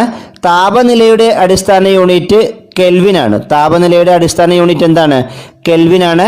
പദാർത്ഥത്തിൻ്റെ അളവ് സൂചിപ്പിക്കുന്ന അടിസ്ഥാന യൂണിറ്റ് എന്താണ്? മോൾ. പദാർത്ഥത്തിൻ്റെ അളവ് സൂചിപ്പിക്കുന്ന അടിസ്ഥാന യൂണിറ്റ് മോളാണ്. പ്രകാശ തീവ്രതയുടെ അടിസ്ഥാന യൂണിറ്റ് കാണ്ടിലയാണ്. പ്രകാശ തീവ്രതയുടെ അടിസ്ഥാന യൂണിറ്റ് എന്താണ്? കാണ്ടില. അപ്പോൾ നീളത്തിൻ്റെ അടിസ്ഥാന യൂണിറ്റ് മീറ്ററാണ്. മാസ് അല്ലെങ്കിൽ ഭാരത്തിൻ്റെ അടിസ്ഥാന യൂണിറ്റ് കിലോഗ്രാം ആണ്. സമയത്തിൻ്റെ അടിസ്ഥാന യൂണിറ്റ് സെക്കൻഡാണ്. വൈദ്യുത പ്രവാഹ തീവ്രതയുടെ അടിസ്ഥാന യൂണിറ്റ് ആംബിയർ ആണ്. താപനിലയുടെ അടിസ്ഥാന യൂണിറ്റ് കെൽവിനാണ്. പദാർത്ഥത്തിൻ്റെ അളവ് സൂചിപ്പിക്കുന്ന അടിസ്ഥാന യൂണിറ്റ് മോളാണ്. പ്രകാശ തീവ്രതയുടെ അടിസ്ഥാന യൂണിറ്റ് കാണ്ടിലയാണ്. അടുത്ത് നമ്മൾ പഠിക്കുന്നത് ചില സസ്യങ്ങളിൽ നിന്നും നിർമ്മിക്കുന്ന ഔഷധങ്ങളാണ്. ഈ മേഖലയിൽ നിന്നും PSC പരീക്ഷകളിൽ ചോദ്യങ്ങൾ ഒരുപാട് കടന്നു വന്നിട്ടുമുണ്ട്. ആദ്യമായി ശവന്നാറി എന്ന സസ്യമാണ്. ശവന്നാറി എന്ന സസ്യത്തിൽ നിന്നും ഉൽപ്പാദിപ്പിക്കുന്ന ഔഷധം ഏതാണ്? വിൻകിൻസ്റ്റീൻ ആണ്. വിൻകിൻസ്റ്റീൻ എന്ന ഔഷധമാണ് ശവന്നാറി എന്ന സസ്യത്തിൽ നിന്നും ഉൽപ്പാദിപ്പിക്കുന്നത്. ഇത് ഏത് രോഗത്തിൻ്റെ മരുന്നായിട്ടാണ് ഉപയോഗിക്കുന്നത്? രക്താർബുദം. അപ്പോൾ രക്താർബുദം എന്ന രോഗത്തിന് ശവന്നാറി എന്ന സസ്യത്തിൽ നിന്ന് നിർമ്മിക്കുന്ന വിൻകിൻസ്റ്റീൻ എന്ന ഔഷധം ഉപയോഗിക്കുന്നു. അടുത്ത സർപ്പഗന്ധി എന്ന സസ്യത്തിൽ നിന്നും ഉൽപ്പാദിപ്പിക്കുന്ന ഔഷധം റിസർപ്പിൻ ആണ്. ഇത് ഏത് രോഗത്തിനാണ് ഉപയോഗിക്കുന്നത്? രക്തസമ്മർദ്ദത്തിനാണ്. രക്തസമ്മർദ്ദം രോഗത്തിന് ചികിത്സയ്ക്കായി ഉപയോഗിക്കുന്ന മരുന്നാണ് റിസർപ്പിൻ. ഈ റിസർപ്പിൻ എന്ന ഔഷധം ഉൽപ്പാദിപ്പിക്കുന്നത് സർപ്പഗന്ധി എന്ന ഔഷധത്തിൽ നിന്നുമാണ്. അടുത്ത സിങ്കോണ എന്ന സസ്യത്തിൽ നിന്നും ഉൽപ്പാദിപ്പിക്കുന്ന ക്യുനൈൻ എന്ന ഔഷധമാണ്. ഇത് മലമ്പനിക്ക് നല്ല ഔഷധമാണ്. അപ്പോൾ മലമ്പനി എന്ന രോഗത്തിന് ഔഷധമായി ഉപയോഗിക്കുന്നത് ക്വിനൈൻ ആണ്. അത് ഏത് സസ്യത്തിൽ നിന്നുമാണ് ഉൽപ്പാദിപ്പിക്കുന്നത്? സിങ്കോണ എന്ന സസ്യത്തിൽ നിന്നുമാണ്. അടുത്തത് വാസിഡൈൽ എന്ന ഔഷധം, അത് ആടലോടകം എന്ന സസ്യത്തിൽ നിന്നും ഉൽപ്പാദിപ്പിക്കുന്നു. രക്തപിത്തം എന്ന അസുഖത്തിന് നല്ല ഔഷധമായി ഉപയോഗിക്കുന്നതാണ് ഈ വാസിഡൈൽ. ഇത് ഏത് സസ്യത്തിൽ നിന്നുമാണ് ഉൽപ്പാദിപ്പിക്കുന്നത്? ആടലോടകം. സ്കൂൾ പാഠപുസ്തകങ്ങളിൽ നിന്നും തിരഞ്ഞെടുത്ത ഭാഗത്തു നിന്നുമുള്ള പ്രത്യേക ക്ലാസ് ഇവിടെ അവസാനിക്കുകയാണ്.